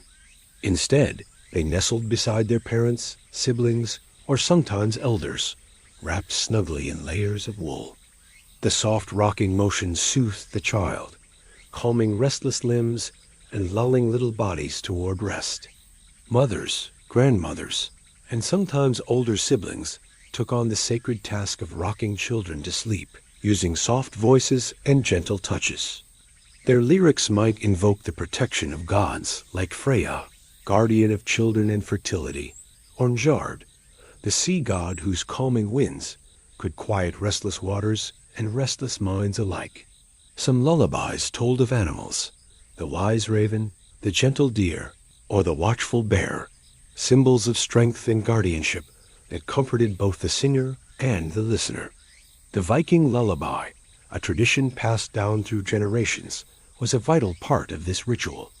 In a world that could be harsh and unpredictable, the predictable rhythms of song and story offered a sanctuary. Older children might share larger beds with siblings, while teenagers and adults sometimes took on the responsibility of watching over the younger ones, especially during the long winter nights, when dangers both natural and supernatural seemed nearer. The softness was minimal by modern standards, but layered warmth and the closeness of family created a protective cocoon. This sharing of care was a daily lesson in responsibility and interdependence. These items connected children not just to the waking world, but to the imagination and emotional security needed for restful sleep. They often wore the same simple linen or woolen garments used during the day, loose tunics or undergarments that allowed freedom of movement but retained warmth. Their sleep was protected not only by the warmth of blankets and fire, but by the songs, stories, and rituals that bound them to their heritage. On colder nights, extra cloaks or furs were wrapped around them, that in the quiet moments before sleep, we carry the weight of our past and the promise of our future. They were rocked by hands that had known hardship and joy, lulled by voices echoing through centuries, and held safe beneath the watchful eyes of gods, ancestors, and family, and the quiet breathing of children wrapped in furs and love, a timeless scene of peace, protection, and the deep magic of childhood. These gentle noises were a reminder of life's continuity, the cycle of growth and renewal within the family and community. Foot coverings might be worn or removed depending on the chill of the night. They allowed children to face fears in a controlled way, to imagine heroes overcoming darkness, and to feel the strength of their ancestors wrapped around them like a cloak.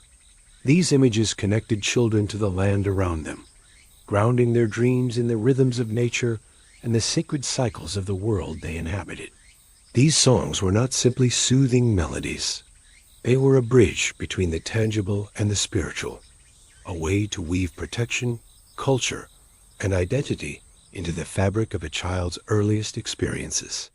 In the stillness of the longhouse, this movement was like the pulse of life itself, a quiet rhythm that echoed the heartbeat of the family, and animal furs that shielded them from the biting cold of the northern nights. This closeness was a source of comfort, a physical and emotional bond that brought reassurance to both child and caregiver. These tales were shared softly, often around the dying fire when children were winding down, but still alert enough to absorb the lessons hidden in the words. Through them, children learned about honor, courage, respect for nature, and the bonds of family. They heard of Odin's wisdom, Thor's strength, Loki's mischief, and Freya's fierce protection, gods and heroes who shaped the worldview of the Vikings. These tales were their inheritance, a cultural compass that would guide them through life. Norse mythology, heroic sagas, and everyday tales of bravery, cunning, and community filled the air, becoming a living classroom of values and history. In the world of the Vikings, childhood was woven tightly with family, tradition, and the sacred passage of stories, songs, and dreams. These cradles were simple but sturdy constructions, often carved from local wood, pine or birch, and sometimes adorned with delicate patterns or symbols meant to protect the child. Protective runes might be etched along the edges, invoking blessings from the gods or warding off harmful spirits. This carving was a quiet act of love, a wish for safety embedded in the very grain of the wood. To understand where and how Viking children slept is to glimpse a deeply human and intimate side of life in the North, one shaped by love, protection, and the passing down of culture. Unlike the modern world, where bedrooms are private sanctuaries, Viking families often shared their sleeping spaces. In wealthier or larger households, the youngest children might have a small cradle or wooden cot near the central hearth, positioned carefully to catch the fire's gentle warmth without risking the dangers of open flames. The cradle could rock gently, either from the motions of a mother's arms or from a clever mechanism built into the frame. But it wasn't only the cradle that brought peace. Viking lullabies often spoke in soft, repetitive phrases, carefully crafted to calm and reassure.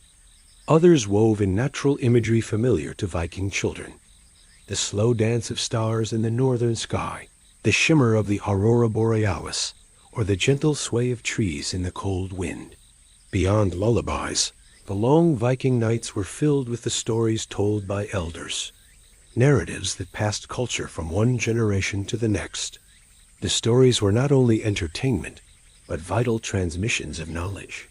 Storytelling and lullabies also served as a form of emotional safety. Sleeping arrangements reflected the communal and practical nature of Viking life. The beds themselves were often simple wooden frames built into the walls or raised platforms covered with straw, wool, blankets, and animal pelts, the same materials that comforted adults. Children's clothing for sleep was also practical yet comforting. The presence of children's toys or objects of comfort is hinted at in archaeological finds: simple wooden figures, carved animals, or small cloth dolls, all serving as early companions in the world of dreams and play.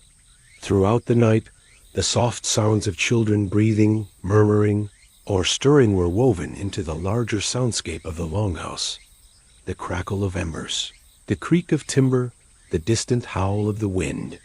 In this shared space, children were more than just dependents. They were carriers of the future, the living link between ancestors and those yet to come. As the night deepened and dreams took hold, children in the Viking longhouse were enveloped in a world rich with meaning, a world where sleep was both rest and a sacred journey. This tradition of communal sleep, storytelling, and care reminds us of something deeply human, that our need for connection, safety, and culture is as vital as warmth or food. So as you picture the Viking night, imagine the soft sway of a cradle near the hearth, the gentle murmur of a lullaby. As the year moved inexorably toward winter in the far north, the Viking world transformed.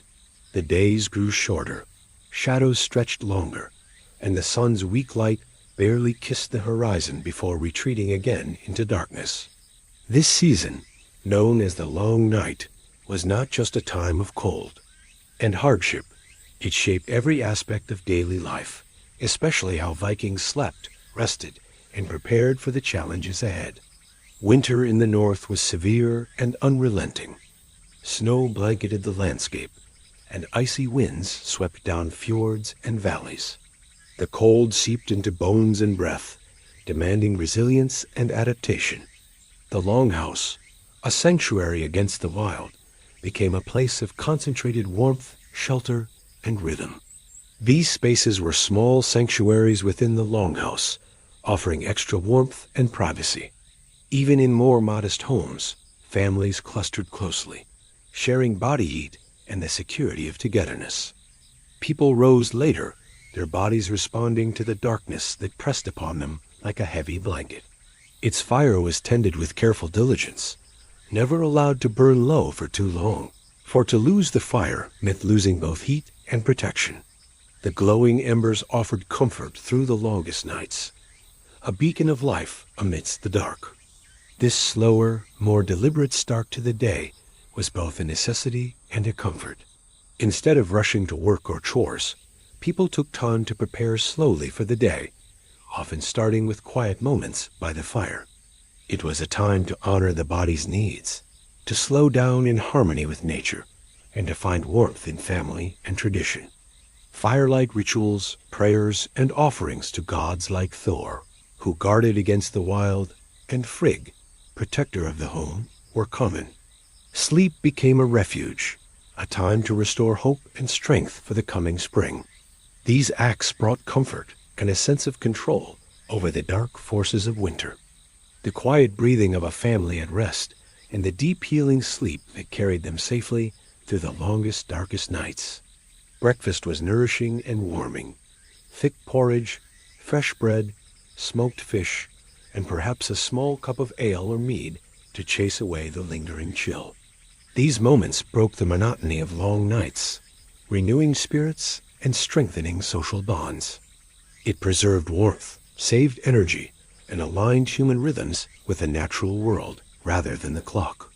Footwear was removed at bedtime, but replaced by thick socks or wraps to keep toes warm against cold wooden floors.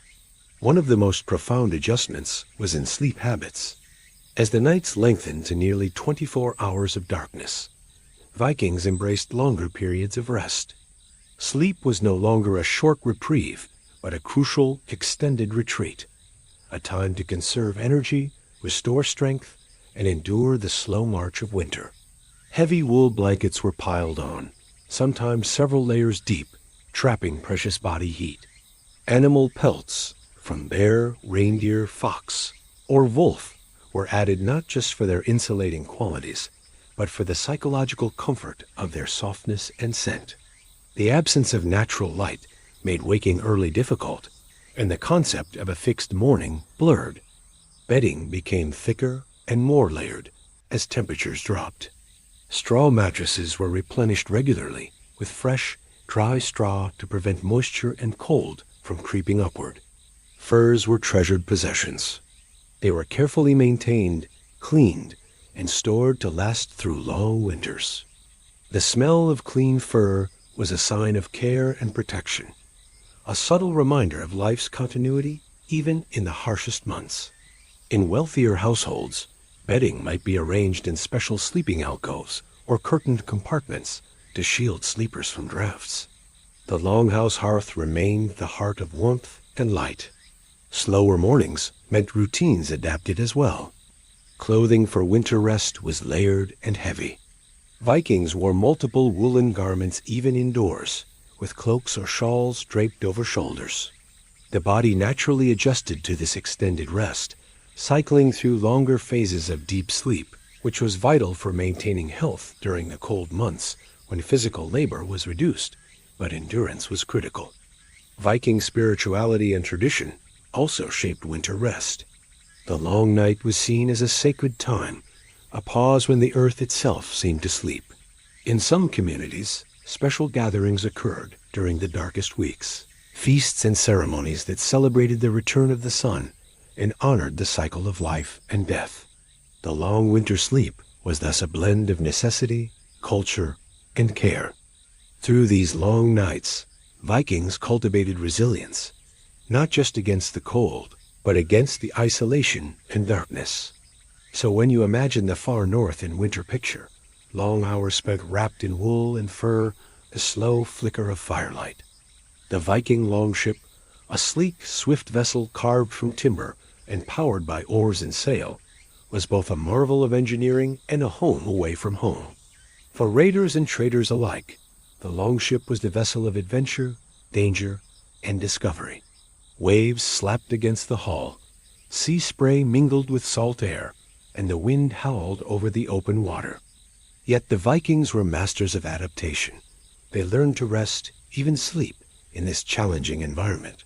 But life aboard these ships was far from comfortable, especially when it came to rest and sleep. Raiders and traders were constantly alert to the dangers of the sea, the threat of enemies, and the needs of the ship. These provided the only real spots to rest, but space was limited and shared by many. For this reason, sleep was often broken and light, taken in short intervals rather than long stretches. The Vikings' experience with the sea, their physical conditioning, and the mental focus required for sailing meant they could slip quickly into sleep despite the hardships of the environment. Crewmates relied on each other not only for rowing and navigation, but for guarding each other as rest. Watches were taken seriously, and the duty of waking a shipmate for their shift was one born with respect and care. Napping became a crucial skill, quick, restorative rests that allowed rowers to recharge without losing watchfulness. These ambient noises, while sometimes jarring, also became a sort of lullaby, soothing and steadying the mind against the rocking motion of the waves. To lie down fully was a luxury rarely afforded. Instead, sailors learned to curl up in tight spaces, using their cloaks or folded garments as makeshift pillows or blankets. It was a testament to the resilience and skill of Viking raiders and traders, people who made the sea their home and mastered its demands. The cold wood beneath offered little comfort, but the body adapted to endure. Hear the rhythm of oars dipping into water, the whisper of wind in the sails, and the steady, unyielding pulse of life on the open sea. Dried meats, hard bread, salted fish, and occasionally cheese or fruit provided nourishment. A well-rested crew was sharper in battle, better able to navigate tricky waters, and more resilient against the relentless challenges of sea life. A small amount of ale or mead might be consumed when weather and safety permitted, helping to warm and relax the crew after long hours of rowing. Stories and songs might be shared during rest periods or after shifts, offering moments of levity and connection amidst the work. Stormy nights meant huddling close beneath sails or tarps, seeking shelter from rain and wind. Calm, clear nights allowed for more relaxed rest, sometimes under a star-studded sky that stretched wide and endless above the ship. These cultural touchstones helped maintain morale and reminded the crew of the world waiting for them beyond the horizon. Continuous rowing shifts demanded that crew members alternate between labor and rest, often sleeping in turns on the narrow benches or the floor of the ship. Unlike the cozy longhouses on land, where warmth and hearth surrounded the sleeper, the longship was an exposed, cramped, and often cold space. Moisture could seep through clothes and blankets, making warmth difficult to maintain. Yet Vikings took care to bundle themselves in woolen garments, animal pelts, and tightly wrapped cloaks to fend off chill during rest periods.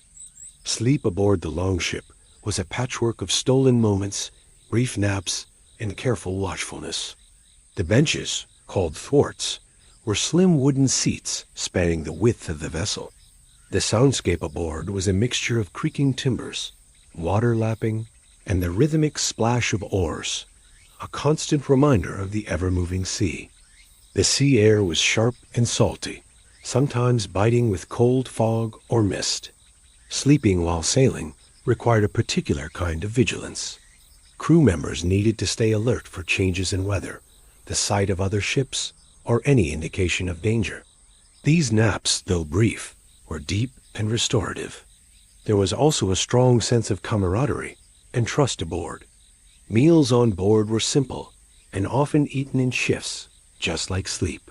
Despite the hardships, the Vikings regarded sleep on the ship as essential, not only for physical recovery, but for mental readiness. The practice of sleeping in short bursts also shaped the social rhythms of life aboard. Viking sailors were also skilled at adapting to weather conditions. The experience of sleeping on a longship was thus a balance of hardship and adaptation, of vigilance and trust, of brief rest and enduring strength. So when you imagine the Viking longship slicing through northern waters, picture the rowers curled tightly on wooden benches, wrapped in thick wool and fur, eyes closing for brief moments between shifts. In the complex society of the Vikings, social class shaped much of daily life, including the spaces where people rested and slept. From the noble jarls to the common carls, sleeping arrangements reflected wealth, status, and cultural values, revealing much about the society beneath the longhouse roofs. At the top of the social hierarchy were the jarls, the nobility who held land, power, and influence. Their homes and belongings often reflected their elevated status, and this extended to their sleeping quarters. Jarls typically lived in larger, more elaborately built longhouses, sometimes even multiple connected buildings, designed to impress and demonstrate their rank.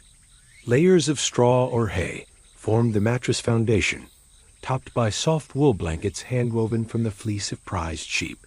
Over this, pelts from hunted animals, often those difficult to obtain or rare, were spread. A warm hearth was kept burning close to sleeping areas, and occasionally, additional heating devices, such as stone-filled containers warmed near the fire, might be brought into the room. Their homes were smaller and simpler, often a single large room serving many purposes: cooking, working, living, and sleeping. Bear or lynx pelts might grace a jarl's bed, prized for their warmth and the prestige they conferred. Inside a jarl's home, the sleeping areas were more private and comfortable compared to those of common folk. Animal pelts might be present, but were less likely to be rare or highly prized. Pillows were typically absent, and garments worn to bed were simple wool or linen undergarments, often the same worn during the day. These platforms were made of rough timber or simple planks, with straw mattresses and woolen blankets much like those of the jarls, but without the luxury or decoration. Sleeping alcoves or rooms were often partitioned from the main hall, using wooden panels, curtains, or carved wooden screens. But under normal circumstances, sleep arrangements remained a clear marker of status. Carl's burials were simpler, but still respected the dignity of rest as a final passage.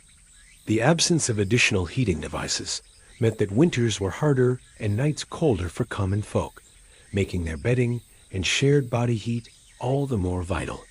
It is shaped by wealth, environment, and tradition, yet always rooted in the basic human need for comfort and renewal. You see a society balancing hierarchy and humanity, tradition and survival, rest and responsibility. This closeness reinforced bonds, but also meant less personal comfort or distinction in sleep arrangements. Carls, often engaged in hard labor and seasonal work, structured their rest around the demands of farming cycles and community needs. Both jarls and carls sought warmth, safety, and rest. The shared act of sleep was a moment when social boundaries softened, and the rhythms of nature and family took precedence. Carvings adorned the headboards and sides, intricate knotwork, animal motifs, or symbols invoking protection and good fortune. These wooden frames elevated the sleeper off the ground, guarding against cold and dampness, and providing a status symbol visible to visitors. Even if scarce, these soft touches demonstrated wealth and refinement. Clothing worn to bed might be finer wool or linen, sometimes dyed or embroidered, contrasting with the simpler garments of common folk. These partitions provided a degree of privacy rarely found elsewhere, a sign of the Jarl's importance. Beds for the Jarls were raised platforms made from finely worked timber. The bedding itself was thick and luxurious by Viking standards. Pillows stuffed with feathers or down were sometimes used, a rare comfort. Jarls often had attendants or household members who helped maintain the bedding and fire through the night. In contrast, the carls, the common freemen who farmed, crafted, and labored, had more modest living conditions. Carls generally slept on raised platforms built along the walls, shared with family members, and sometimes livestock, all gathered closely for warmth. Privacy was rare for carls. Curtains or screens might be used, but more often the family slept together in open space. Bedding was practical and cared for with diligence, but lacked the refinement of Jarl households. Heating for carls relied heavily on the central hearth, with families huddled nearby for warmth. Despite these differences, the fundamental human needs were the same. Interestingly, sleep also reflected social roles and responsibilities. Jarls, with more resources and security, could afford longer, uninterrupted sleep, which was important for maintaining leadership and decision-making. In some cases, seasonal changes and crises, such as warfare or famine, might temporarily blur these distinctions, forcing everyone to adapt and share resources differently. Even funerary customs reflected these social divides. Jarls were sometimes buried with their beds or fine sleeping garments, signaling their rank even in death. These distinctions remind us that sleep, though universal, carries cultural meaning. So, when you picture the Viking longhouse, from the noble Jarl's carved bed to the humble sleeping platform of the carl, you see more than wood and straw. In this way, sleep in the Viking age was a reflection of life itself, complex, communal, and deeply connected to the rhythms of the North. As the long northern nights deepened and stretched across the Viking world, rest became a precious necessity, but also, at times, an elusive gift. Sleep was not always peaceful. The night held dangers, not just from the cold and darkness, but from spirits, curses, and dreams that could carry meaning far beyond the waking mind. Nightmares were often interpreted as messages, warnings from gods or ancestors, or attacks from malevolent entities. Sleeplessness was sometimes seen as a sign that a spirit had disturbed the sleeper, or that the person's mind was burdened with unresolved worries or wrongs.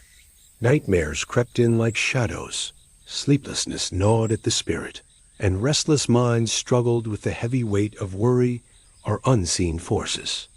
When available, their calming scent was treasured, used much like heather and mugwort to create an atmosphere of serenity.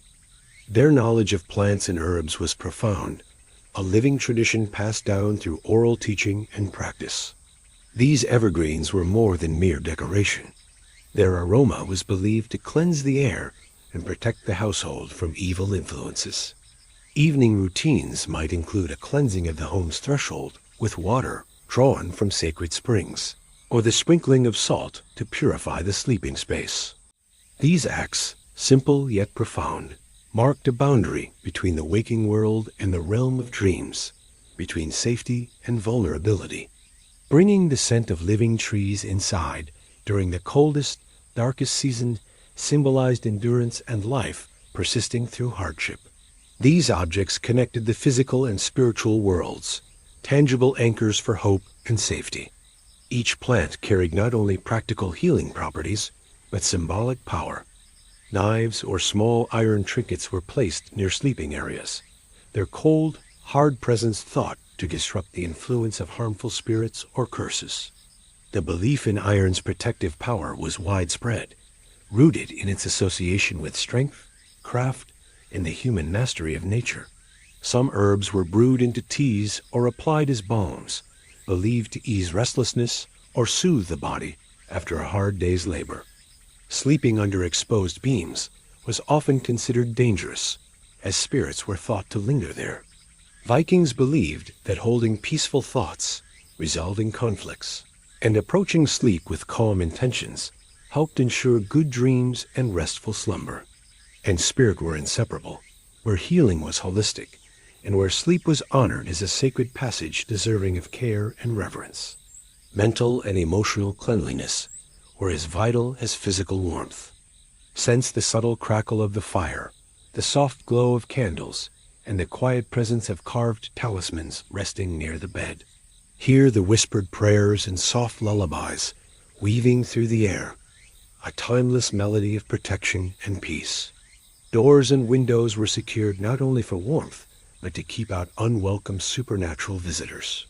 While alcohol played its own role in relaxation, mild infusions of calming herbs could gently coax the body toward sleep without dulling the mind.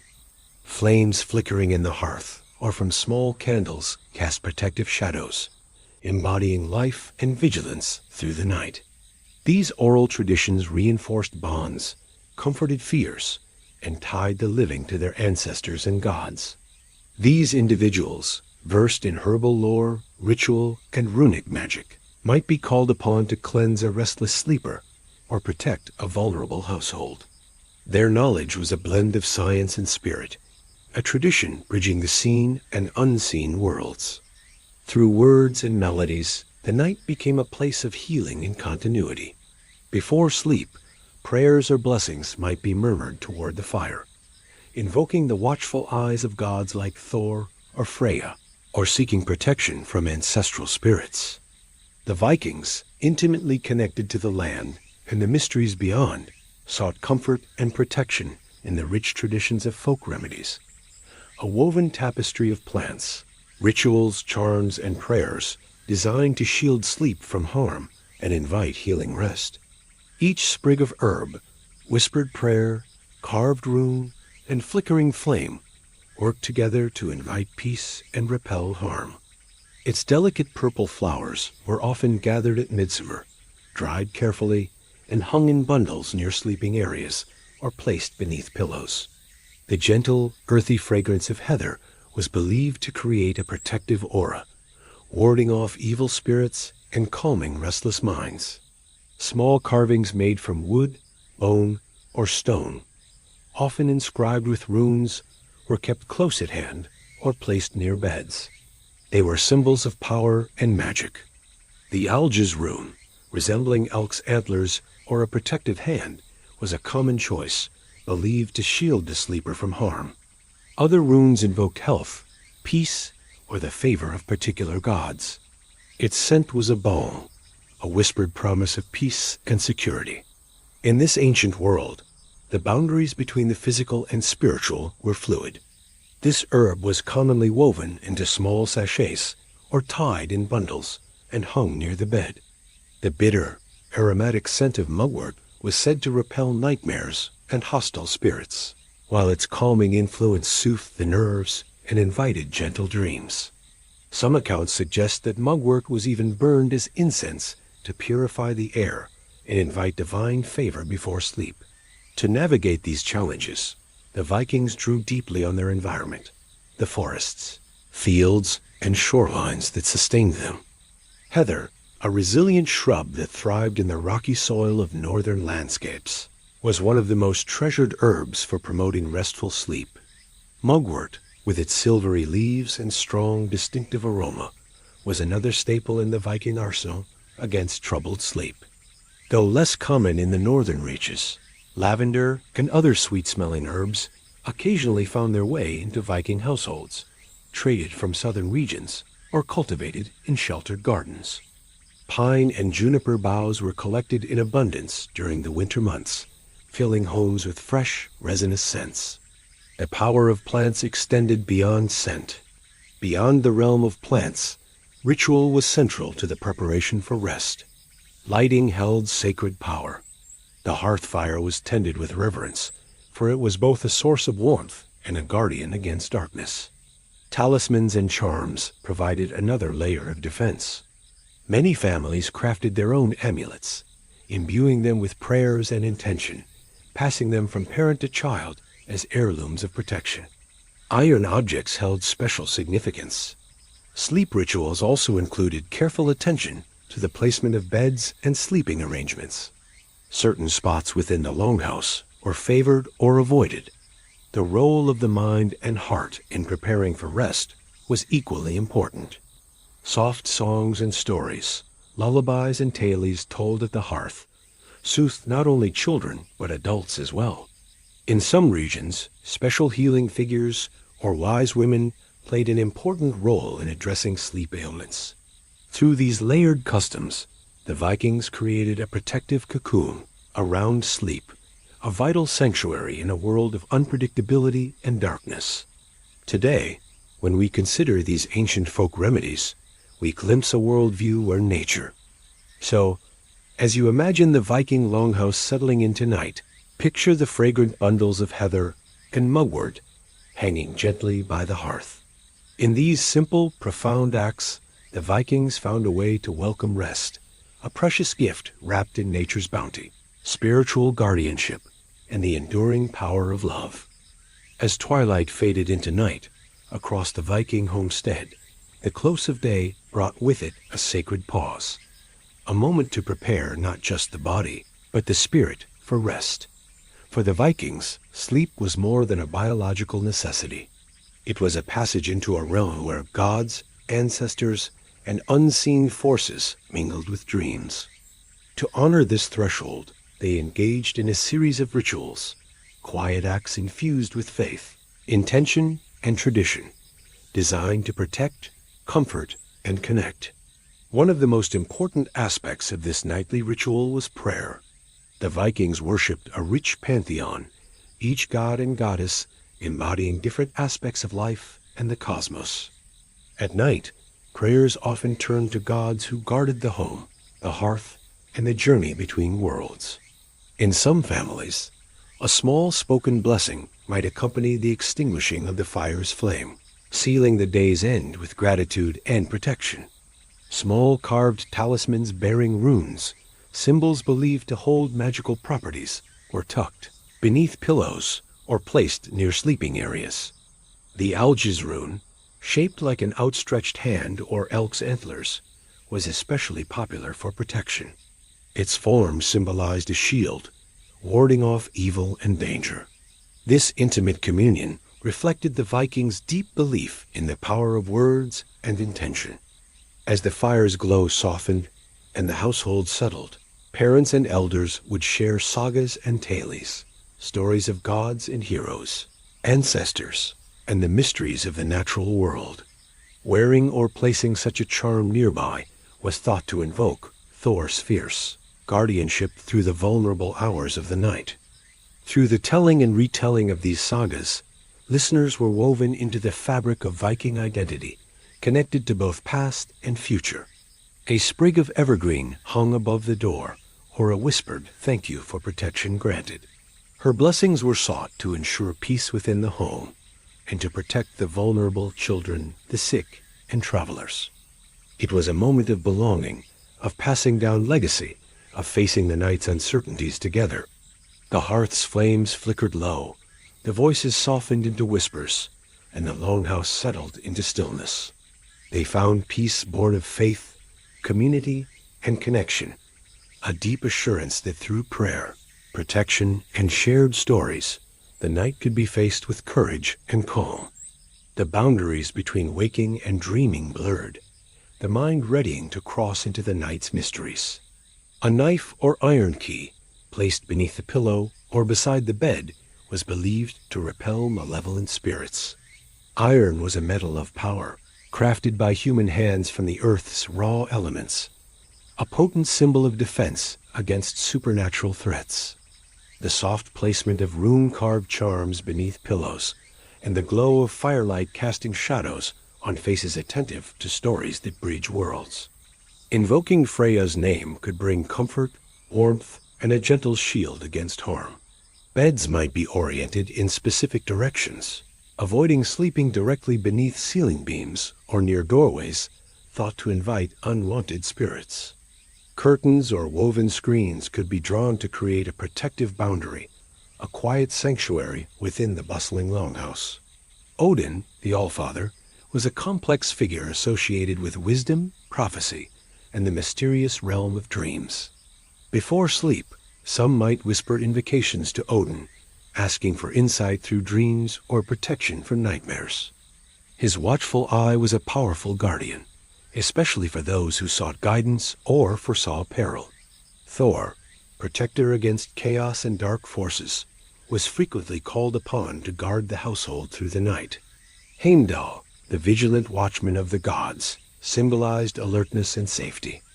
And the Landvettir, spirits of the land, were acknowledged as silent guardians who watched over hearth and home. Freya, goddess of love, fertility, and magic, was another deity often called upon at day's end. Other gods and spirits were honored as well. Prayer could be simple, whispered words spoken near the hearth fire or over one's bed.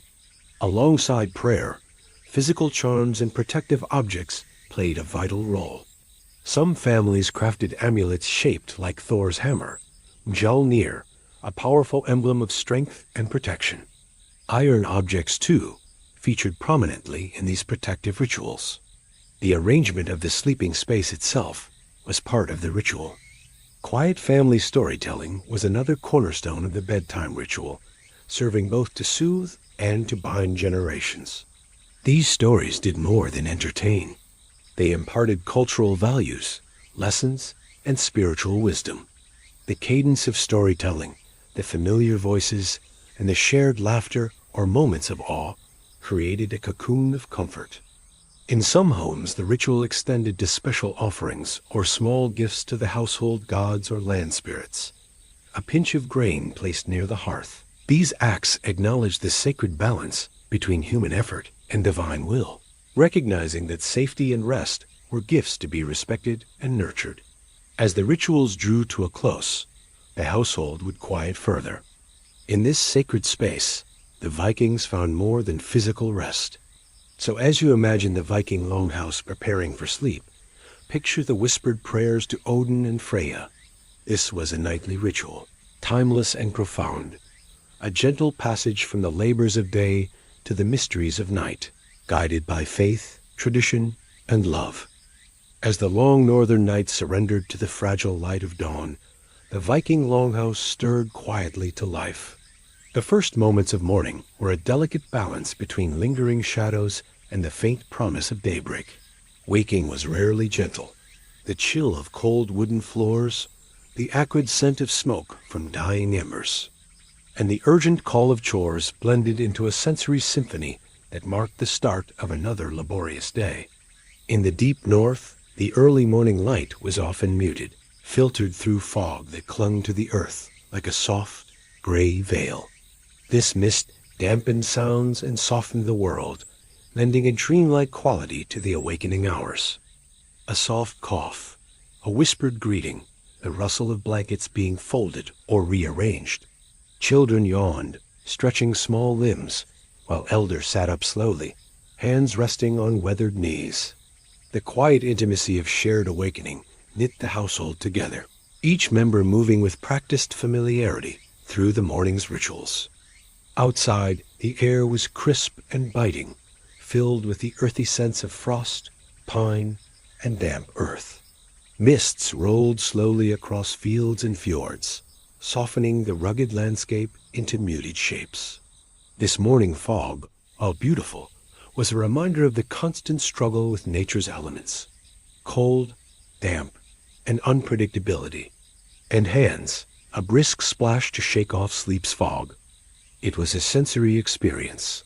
The cold bite of wood beneath feet, the shifting dance of firelight and smoke, the enveloping embrace of mist outside. It was a moment to gather strength, to honor the rhythms of earth and season, and to step forward into the labor and life awaiting beyond the door. Fresh bread, Smoked fish or cured meats might accompany the meal, alongside small cups of ale or watered-down mead for strength.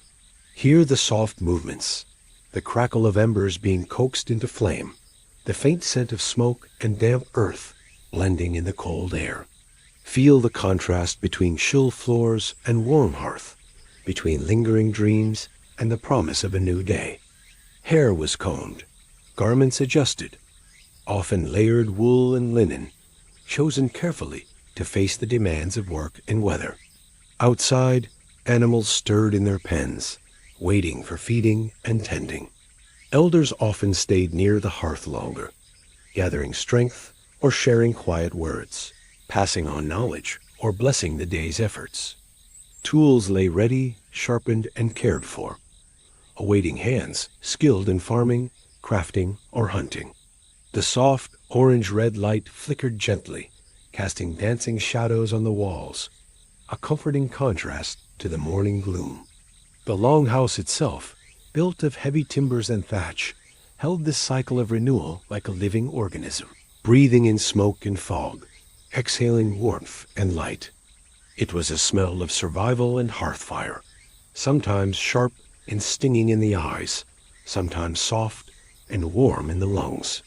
This smoke was both a blessing and a burden, signaling life and safety, but also demanding care to keep fires burning safely indoors. One of the first tasks was to tend this fire, to rake through the embers, coax sparks to life, and gather fresh wood. The crackling flames would soon banish the morning chill and awaken the senses fully. Inside the longhouse, the atmosphere was thick with the mingling smells of smoke, sweat, and last night's warmth. The wooden floor beneath one's feet was cold and unforgiving.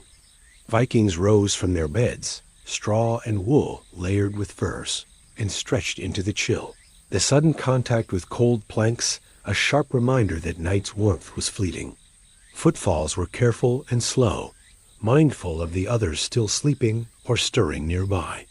The hearth, heart of the home, had dwindled to a bed of glowing coals. Smoke from the hearth curled upward, winding through the thatched roof's smoke holes and filling the longhouse with its distinctive aroma. The stirrings of family and kin were gentle at first. Preparation for the day was methodical. Water was drawn from nearby wells or stored vessels, used to wash faces. Breakfast was simple but nourishing. Thick porridge, made from barley or oats, simmered slowly in pots over the fire, its warm steam filling the room with a comforting scent. Meals were eaten with quiet appreciation, a moment of communal energy before the laborious day began. The air outside was brisk, sometimes pierced by the calls of birds waking to the dawn, or the low murmur of nearby streams. Children might slip outside briefly, their breath visible in the cold air, eyes bright with curiosity and energy. Smoke from the hearth mingled with the fog that pressed against the longhouse walls, creating a tactile sense of transition, from night to day, from rest to work, from inward stillness to outward action. For the Vikings, waking was never simply a mechanical act. So as you imagine the first light creeping over the northern horizon, picture the longhouse stirring to life. This was the Viking morning, a time of awakening, preparation, and quiet resilience, where every breath drawn in fog and fire was a step toward survival, community, and the enduring cycle of life. As we come to the close of our journey through the nights of the Viking world, it is worth pausing to reflect on what made their sleep often harsh by today, a standard so deeply restorative and meaningful. In a world without electric lights, busy schedules, or the ceaseless hum of technology, Vikings found a kind of rest that was connected, holistic, and perhaps even richer than what many of us experience today. Sleep is a universal need, but how and why we sleep well is shaped by so much more than just biology. It is woven through our environment, our bodies, our minds, and our spirits. The Vikings, living close to nature and guided by a worldview steeped in spirituality and tradition, had many advantages that fostered peaceful, healing sleep. Melatonin, The hormone that signals our bodies to sleep was released naturally with the fading light, encouraging a deep, restful slumber. There was no blue light from screens to disrupt these cycles, no late-night distractions pulling them away from rest. Our bodies may be fatigued, but not in the balanced, natural way the Vikings experienced. This mismatch often leads to restless, fragmented sleep. First, consider the rhythms of nature. The Vikings lived in a world dictated by the sun, the seasons, and the natural cycles of light and dark. Sleep was never a purely physical act. It was a sacred transition, a time when dreams might carry messages from gods or ancestors, when protective rituals shielded the sleeper, and when the family unit was bound together in warmth and safety. The rituals of prayer, the presence of runic charms, the shared stories by firelight, all created an environment where sleep was welcomed as a time of renewal and mystery, rather than an interruption. Their beds, though humble, were crafted with care and practicality that supported the body's needs. Their days began with dawn's first light and ended with the setting sun and the rising stars. The long, dark winters and the endless summer days set a pace that shaped every part of life, including sleep. In reconnecting with natural rhythms, tending our bodies with care and movement, embracing quiet rituals before rest, and honoring sleep as a sacred time, we too can invite more peaceful nights. The disconnection from nature, from community, and from spiritual grounding can leave the mind restless, the body unsettled. Picture the flickering firelight, the shared breath of kin, the whispered prayers, and the enveloping darkness that held both mystery and protection. Without artificial lighting to extend their waking hours, Vikings' bodies aligned closely with the natural day-night cycle. While Viking life was certainly not free of hardship, their concerns were immediate and tangible survival, family, weather, community, not the chronic, diffuse stresses that plague modern minds. Their mental space was perhaps clearer, less cluttered by endless noise, screens, and the pressure of constant connectivity. Their sleep was attuned to the seasons as well. During the long winter nights, they rested more, allowing their bodies and minds to conserve energy and heal.